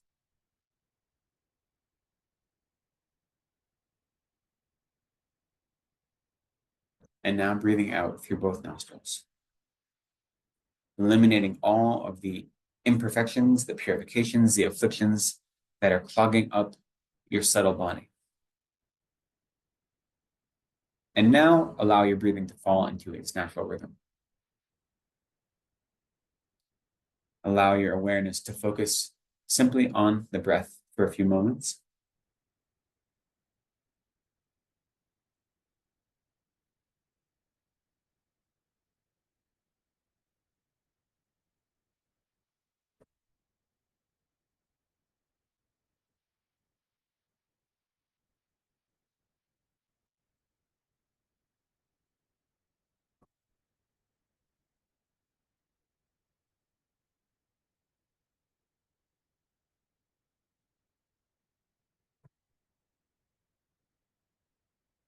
Whenever you recognize a distraction, you can just label that distraction and then let it go.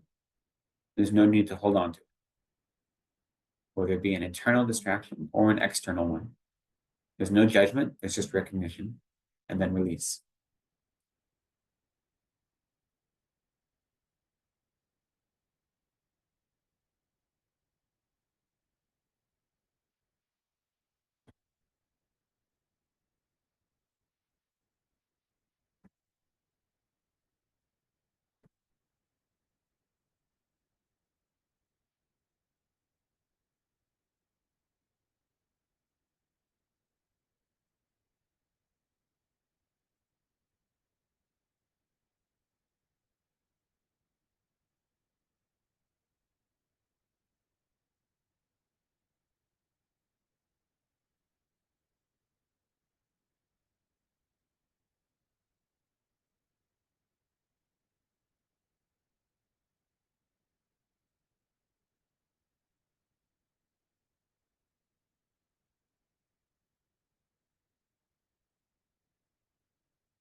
And now I'd like to move your awareness from your breath to an image of Shakyamuni Buddha.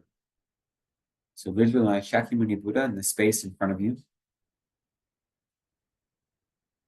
Now you're not actually looking at a statue or a painting, but you're visualizing Shakyamuni Buddha taking up space in front of you, floating in the air. And at first, you can visualize them. You can visualize him to be a decent size. The stronger your visualization is, the smaller you can visualize him. So start at whatever feels the natural, comfortable size for Shakyamuni Buddha to be floating in the space in front at the level of your crown, let's say, facing you.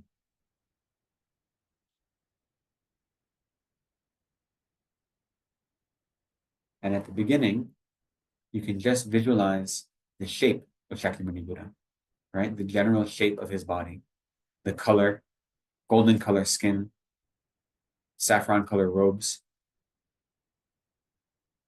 Start with this almost unfocused image, right? With just the general shape and colors.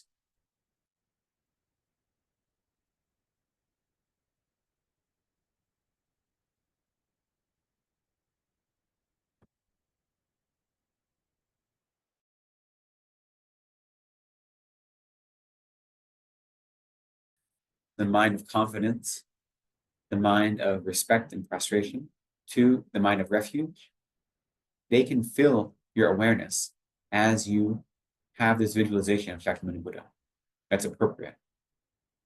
As long as your concentration is not wavering from the image in front.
When you notice yourself distracted, you notice yourself engaging in a memory or a story or an external distraction, just recognize that distraction and let it go and return to the image of Shakyamuni Buddha in front.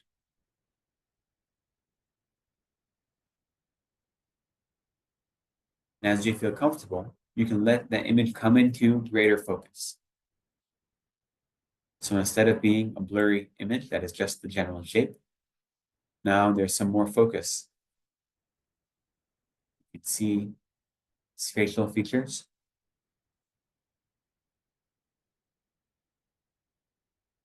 You see that he's sitting in full lotus posture.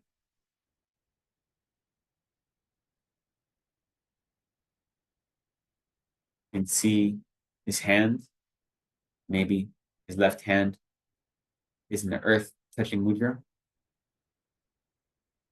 or in the wheel turning mudra, whichever mudra you're comfortable with, that you're used to, you can visualize that his hand is in that posture.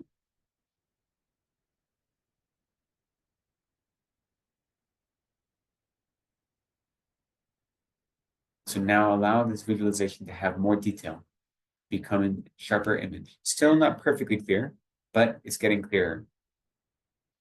Try to hold these extra details now in your mind.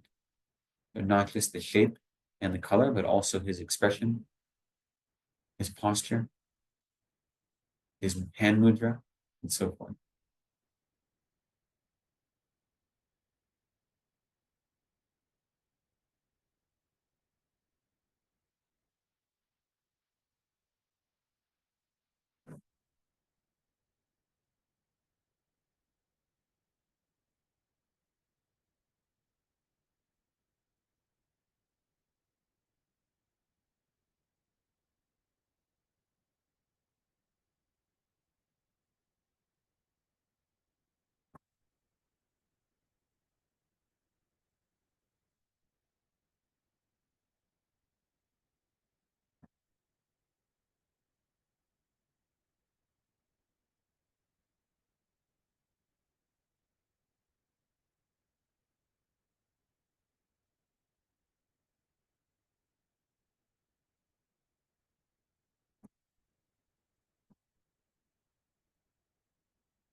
mind of mindfulness, constantly remembering your object of meditation, your mind of awareness, constantly checking to see if you're distracted, working together.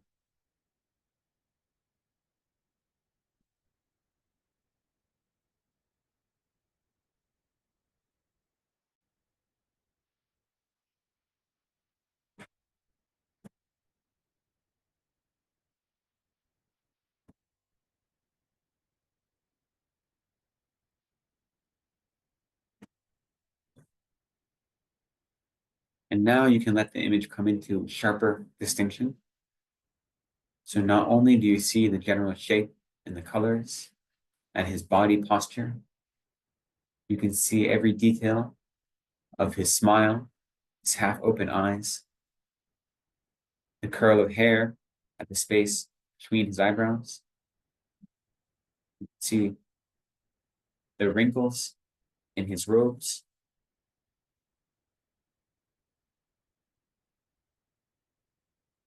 And golden light emanating off of his body.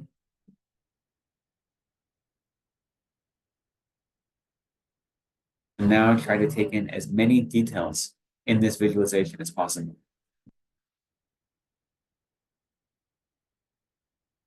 And if you notice that the details are too overwhelming and they're distracting you, then let it zoom out a little and become less focused.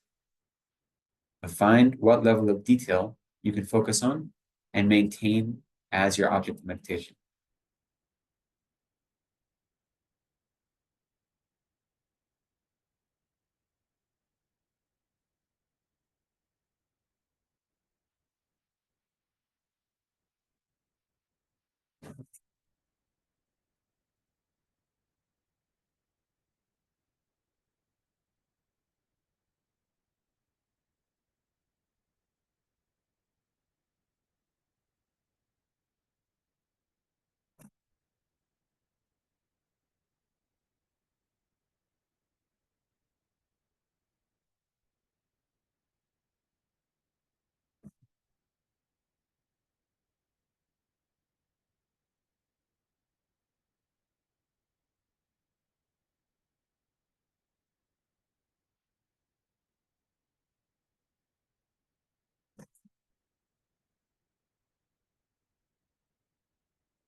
And now, if you're able, whatever size your visualization is, try to shrink it so it's a little bit smaller, but not losing any of the definition. So try to maintain every single detail that you can hold, from the color to the shape to the physical features, but make it slightly smaller. If you find your distraction is getting lost or wavering, then again, increase it to whatever size you need and what level of detail you need to be able to hold it strong in your mind with the accompanying minds of refuge and devotion and confidence naturally occurring as you visualize this virtuous object.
Now let the image in front of you dissolve into a ball of brilliant golden light.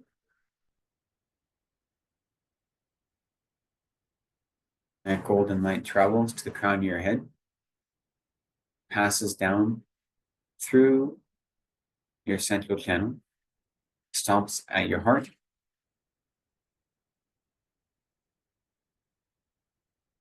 it's indivisible with your own mind. So the perfected mind of the Buddha, perfect bodhicitta and perfect wisdom, fill your body from the inside out. Recognize your very Buddha nature, your capacity to become Buddha is energized and activated.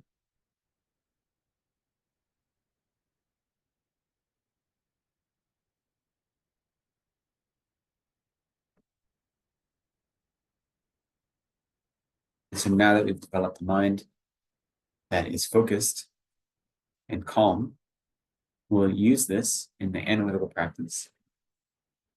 So I want you to just bring to mind the activities that you've gone through today, starting when you woke up. And try to analyze every action you took between waking up and this moment. And say, what was my motivation for that action? When I got up, when I brushed my teeth and took a shower, was I motivated that I wanted others not to comment on my bad smelling breath or my dirty body? Was I worried about being criticized or ridiculed or offending others? Was my mind tainted by one of the 8 worldly concerns as I brushed my hair or chose what outfit I was going to wear the day? And so forth. Go through every small action and see, was it a worldly concern that motivated your action or a spiritual concern? Were you thinking of others' benefit, or was your own self-cherishing mind informing your actions? So this is not a matter of judgment. It's just a matter of recognition, identifying what motivated your actions. And try to go through them one at a time and just notice, what was it that motivated? As you prepared to leave, as you took breakfast, however you traveled here, you met with people on the road, on the street, every action you've taken today, just see what motivated that action.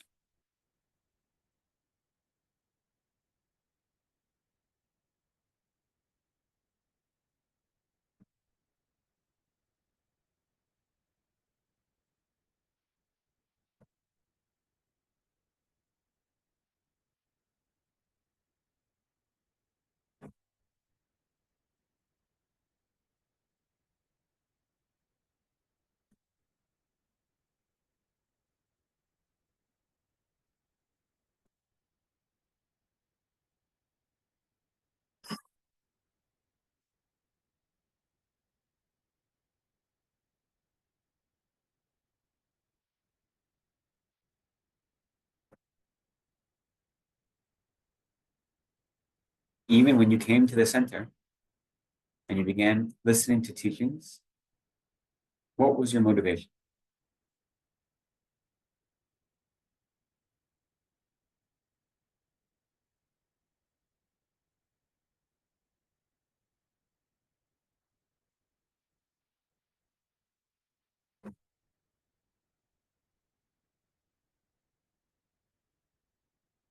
Visualize all of those worldly motivations as piles of black stones in front of you.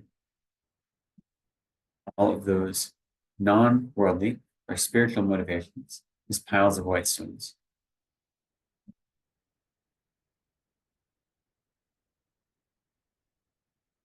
And first start by looking at that pile of black stones, however many it may be, and try to develop a mind of regret that says, I allowed my practice to be tainted by worldly concerns, so I regret that. But I dedicate myself to try to eradicate all worldly minds, or all of the worldly dharmas, the mind seeking the worldly dharmas in my practice. So generate a mind of regret and the conviction to do better, avoiding the worldly dharmas in the future.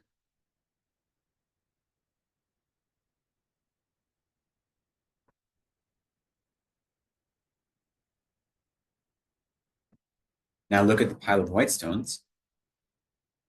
All of those actions we've done today that were not motivated by worldly concerns, however many or few they may be, and rejoice that my practice is having a positive effect on my life, that I'm able to follow virtue, that I'm able to cultivate positive, virtuous minds as my motivation and intention.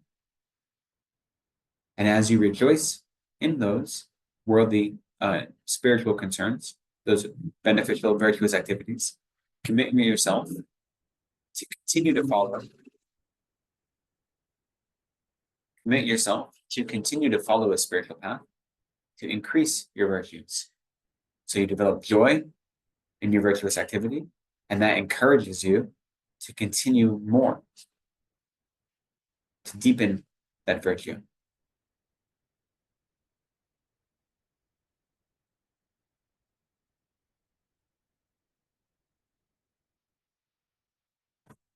Let that sense of joy and conviction in virtue fill your whole body. Let it pervade all of your senses. Feel it filling you up from the inside out, so that joy in virtue is your primary experience.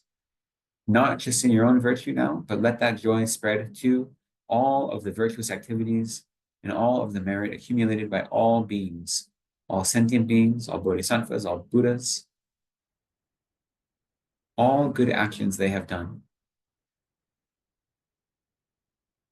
Let your body be filled with absolute joy and rejoicing in all of their virtue.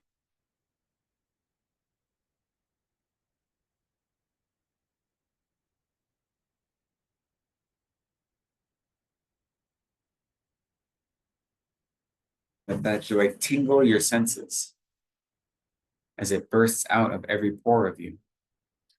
That incredible joy and virtue.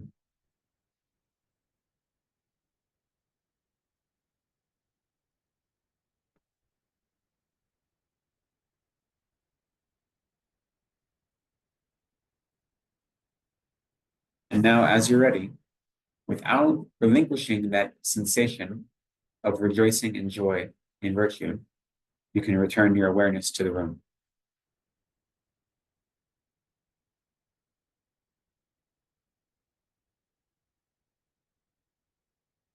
Thank you. So that is an example of a practice you can do. You can try to incorporate, and brings us back to the basics of mindfulness, but it's really powerful. And I say the more you train your mind, ideally, you can visualize the Buddha the size of a chickpea, but so detailed, you can even visualize the whites of his eyes and every crease in his robes, the size of a chickpea on the end of your nose. So even when you feel like you've excelled in this practice, then try to make the visualization smaller and more detailed, and that's a strengthening your mind, strengthening your awareness. And then if it's overwhelming, then you zoom out, you let it get bigger, you let it get fuzzier around the edges, whatever you can hold without being distracted, that's what you hold. And then as your awareness or your attention gets stronger, then you can make it more detailed and smaller, right? And that can become a really great basis for then going into an analytic practice. And then 9-round breathing, which I decided to do today on a whim, is really useful at the end of the day, especially when you've gone through a busy day and your mind is running all over the place. It's very forceful, right? Just trying to let your breath settle and follow your breath can sometimes seem too passive. And it isn't passive, but it can feel that way if your mind is running around in circles. So then doing something very active, like forcefully controlling your breathing, is just a way to kind of like grab something with both fists. You know what I mean? So not everyone finds it useful, but I find it useful when I'm particularly distracted to start my practice with that. You can do it more than once too. You can do all 9 rounds over and over again, however many times you need. It's a very useful practice for me when I'm especially distracted. When you actually practice Tantra, then your understanding of how the winds flow in your central channels makes that practice more meaningful. But even without practicing Tantra, just that visualization is giving your mind more to grab onto. So it's a useful visualization in that regard. So it doesn't have to be a tantric practice. It's just a method.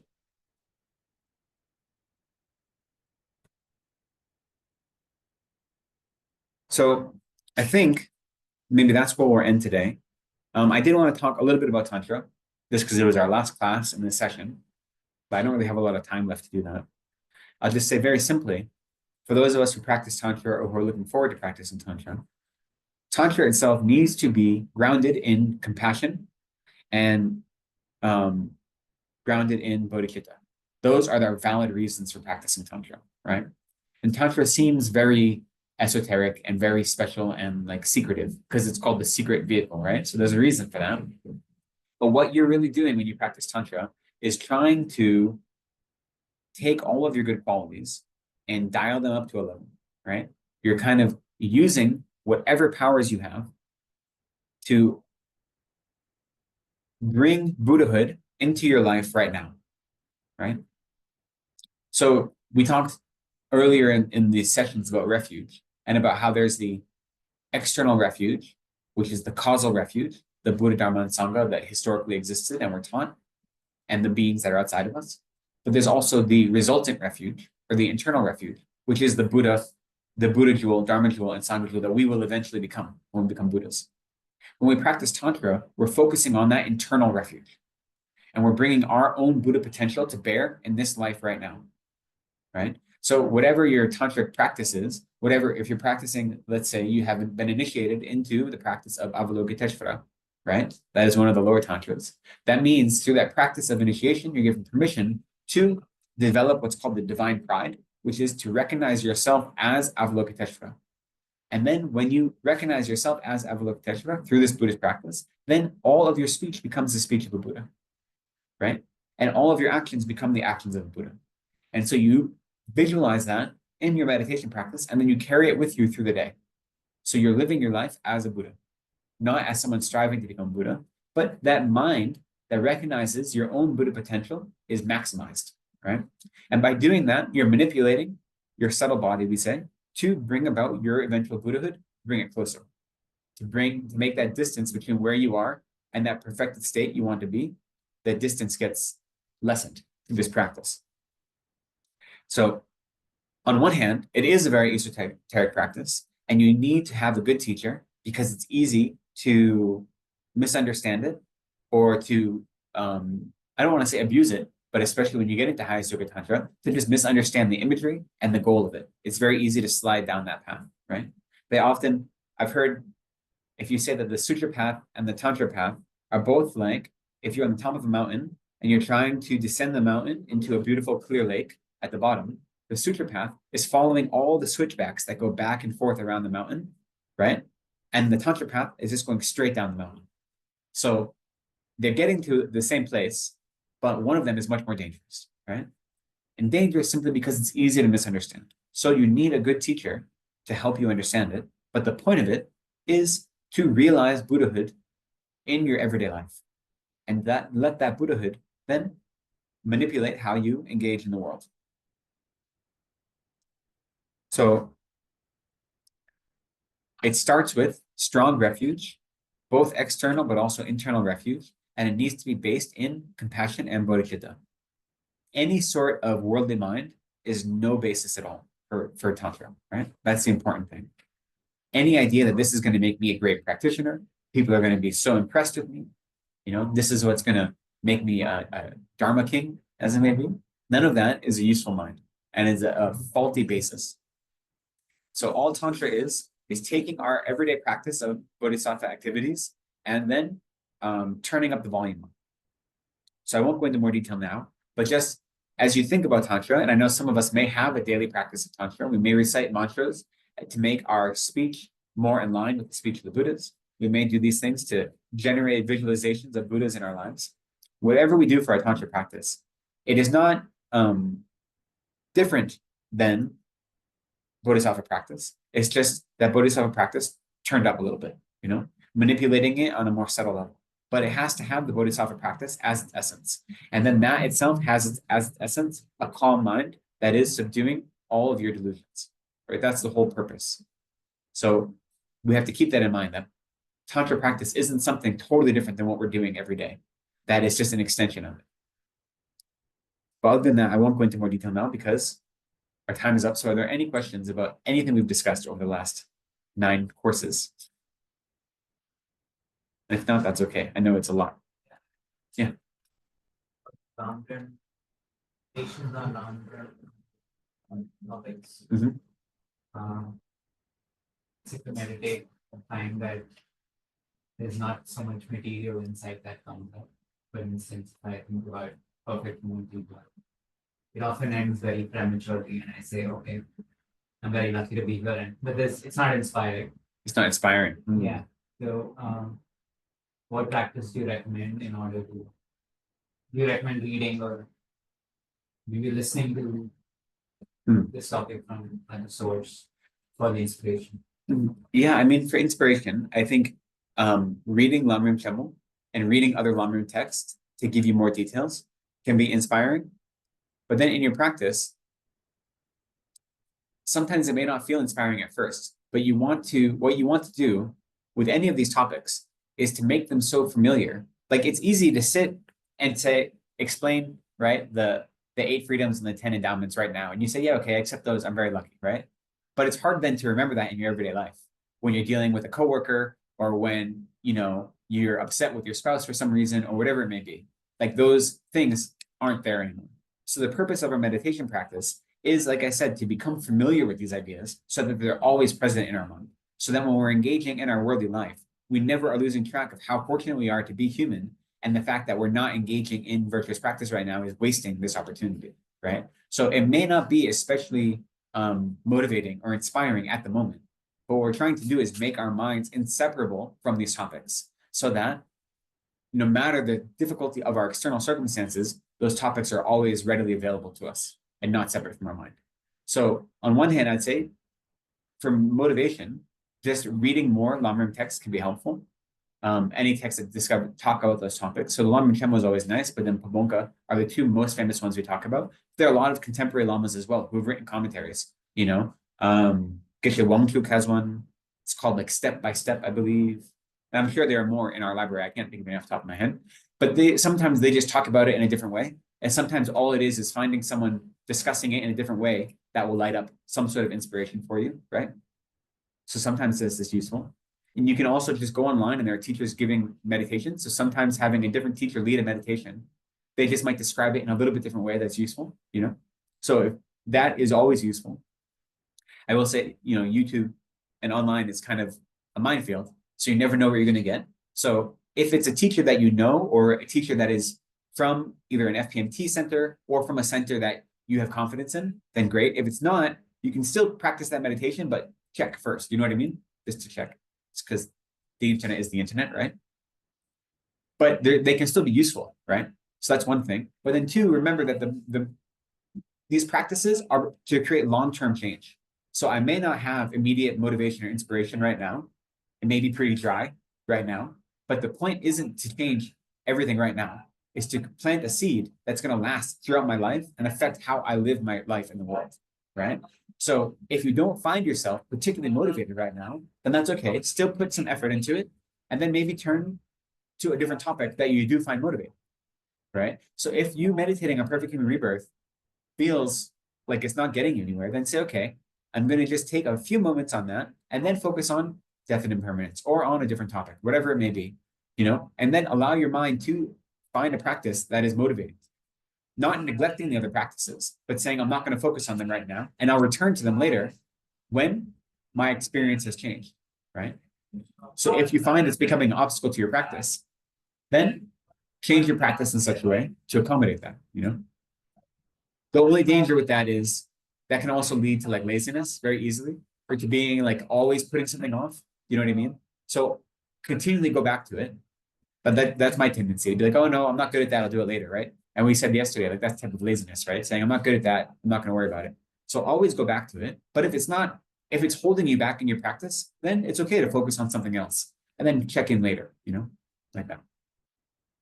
And sometimes though, I will say the flip side of that is sometimes doing it anyway, even when it feels like a giant obstacle, you know, spend a week just meditating on one Lamrim, whatever it is, that same topic, 20 minutes a day, every day for a week, and only do that one topic and see how that affects your experience of that topic, you know?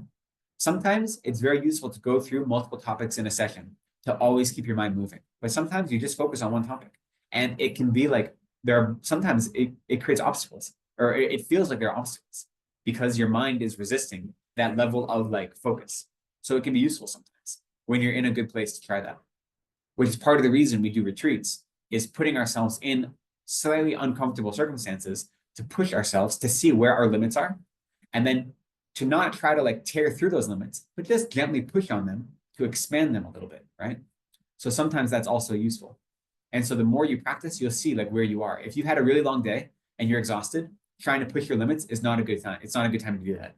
But it is a good time to try to settle your mind, to use maybe 9-9 breathing or something else to focus your mind. But it's not the time to be like, okay, now I'm going to push really hard, right?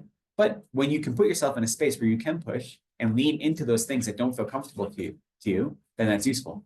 And that's going to involve, like always, study, contemplation, meditation. So if focusing on death and on perfect human rebirth isn't inspiring to you, then outside of meditation, you analyze it and say, what about this is not inspiring to me? Like, why is this not doing anything for me? And try to go through point by point in an analytical way, not in meditation, but in contemplation, and see if you can understand, you can uncover like, why is this not helpful to me? You know what I mean? And other people say it's helpful. Why do the teachers say this is helpful? Why do they say this is useful? And where's the disconnect between my experience and what is being taught? And try to look for that, you know? It's a very good question, because a lot of these topics, they seem like either very easy to understand. So you're like, well, why do I have to meditate on this all the time? Like, I get it. Like, there aren't a lot of humans. I'm very lucky. Okay. You know, or yes, we're all going to die. Okay, great. I got it. So it's easy to like, since it's so easy to grasp the surface level meaning, that makes it sometimes more difficult to really meditate on it and become comfortable with it, because we're so used to just grasping things as they come, you know? So it's worth leaning into.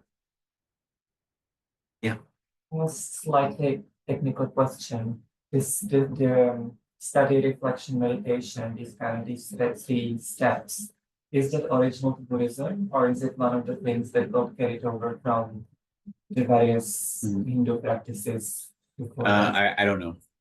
I've heard it in the context of Buddhism. I don't know if that came from other practices. Though, I mean, outside of even our religious practice, when you're in university or you're studying, there's a method, right? Like you start by doing one thing and then you deepen it, and then you deepen that in another way. Like, so recognizing these three steps is just recognizing how we go about engaging material.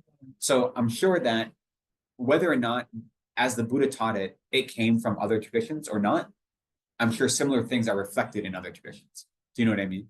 Yeah, I've heard it referred to similar things in coaching nowadays, and that's why I was wondering. Yeah. There's a lot of things in coaching as well, mindfulness and stuff Yeah. from Buddhism. So I was thinking if one were to refer to some original source, then Yeah, I'm not sure if they come from an original source or if it's just different cultures and spiritualities reflecting the same thing. You know, I'm not sure. But it is useful. I find it useful with everything I do, not just engaging in Dharma, but even if I'm going about like a worldly study of something, first learning something new and then spending time to analyze it and then trying to make myself go deeper into it. Like that practice is always useful, even in worldly study as well. So I don't know for an original source though. That question, Shanti? No?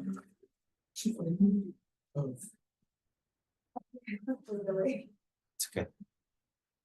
So for a very realized called Lama, for example, at later stage of his does his practice involve any kind of meditation?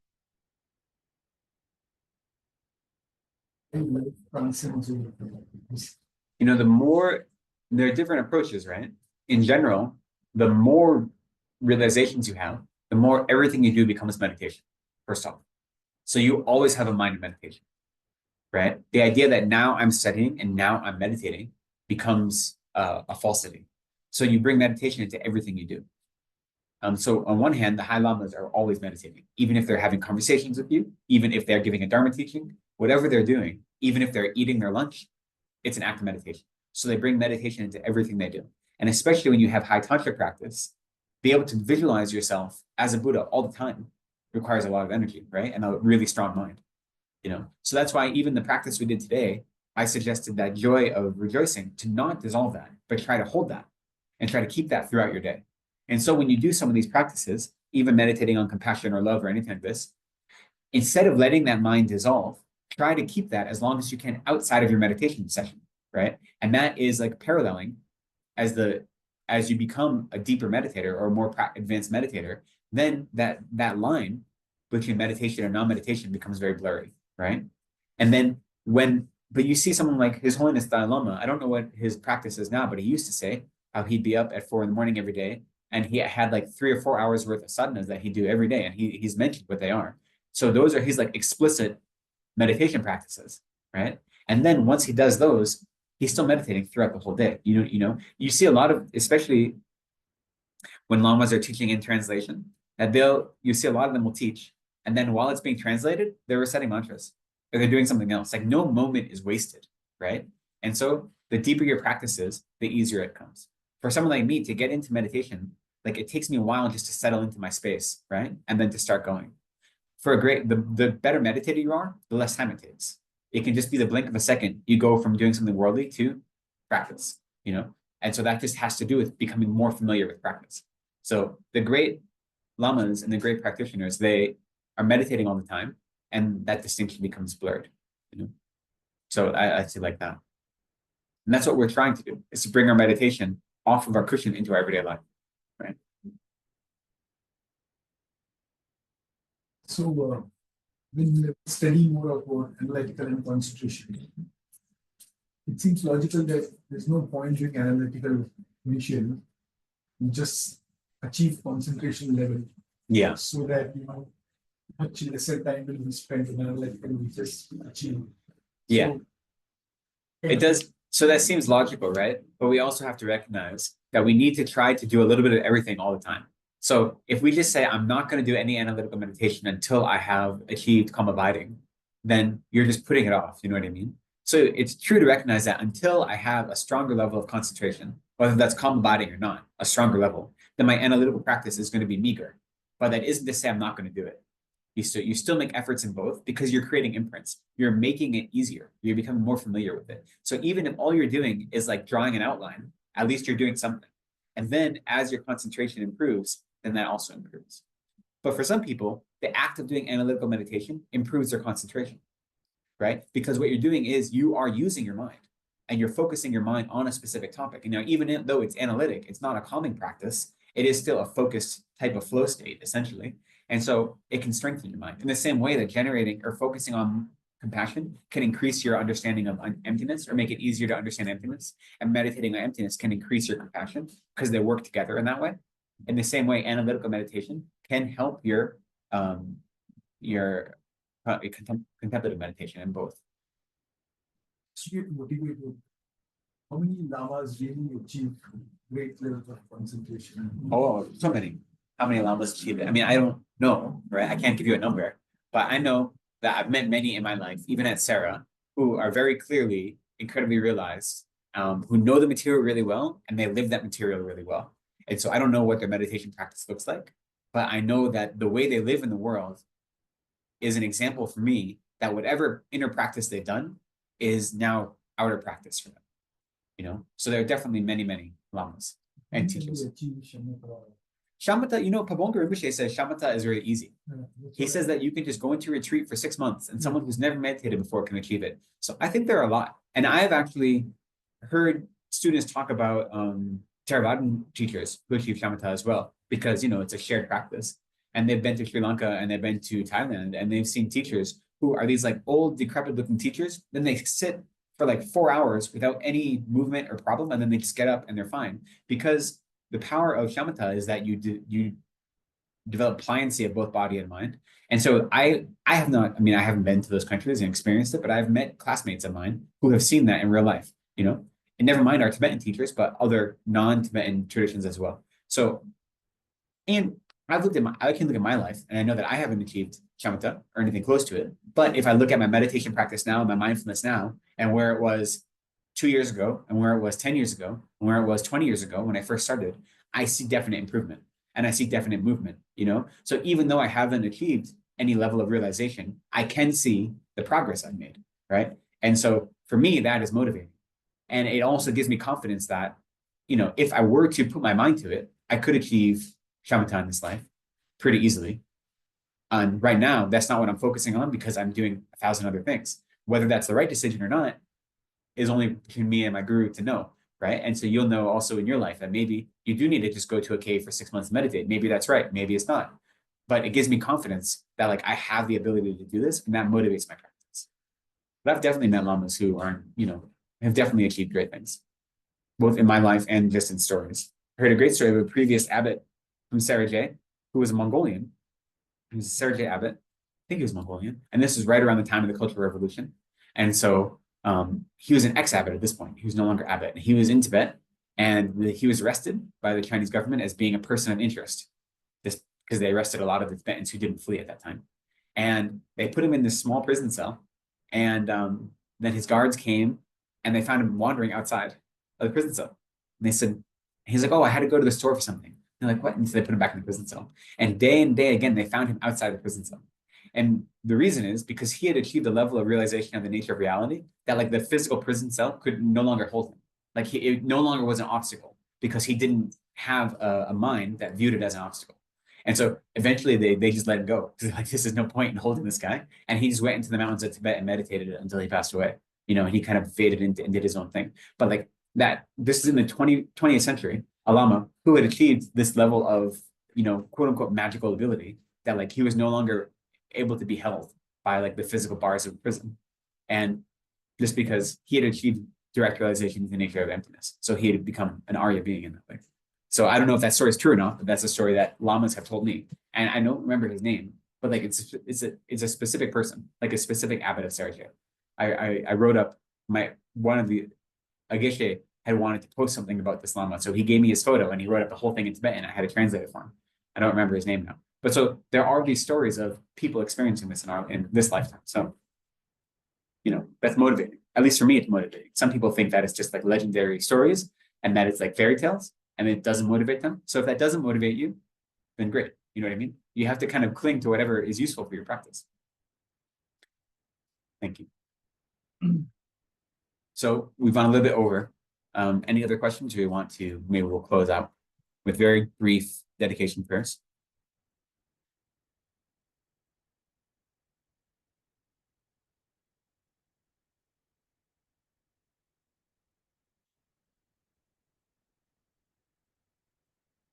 Let us do, I guess on page 36, the same one we usually do.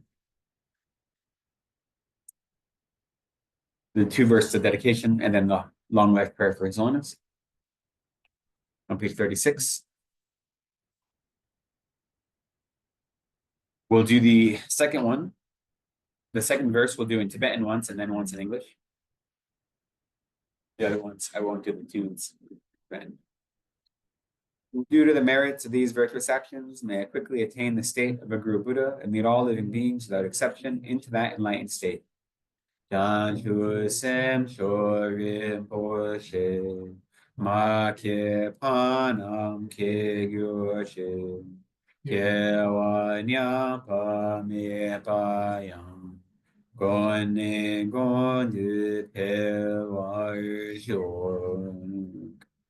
May the supreme jewel of Bodhicitta that is not arisen arise and grow. May that which has arisen not diminish, but increase more and more. In the land encircled by snow mountains, you are the source of all happiness and good, all-powerful Tenzin Gyatso. Please remain until samsara ends. Great. Thank you so much for being part of this series of teachings. I'm glad I was able to be here for the last one. I appreciate all of you very much. Thank you.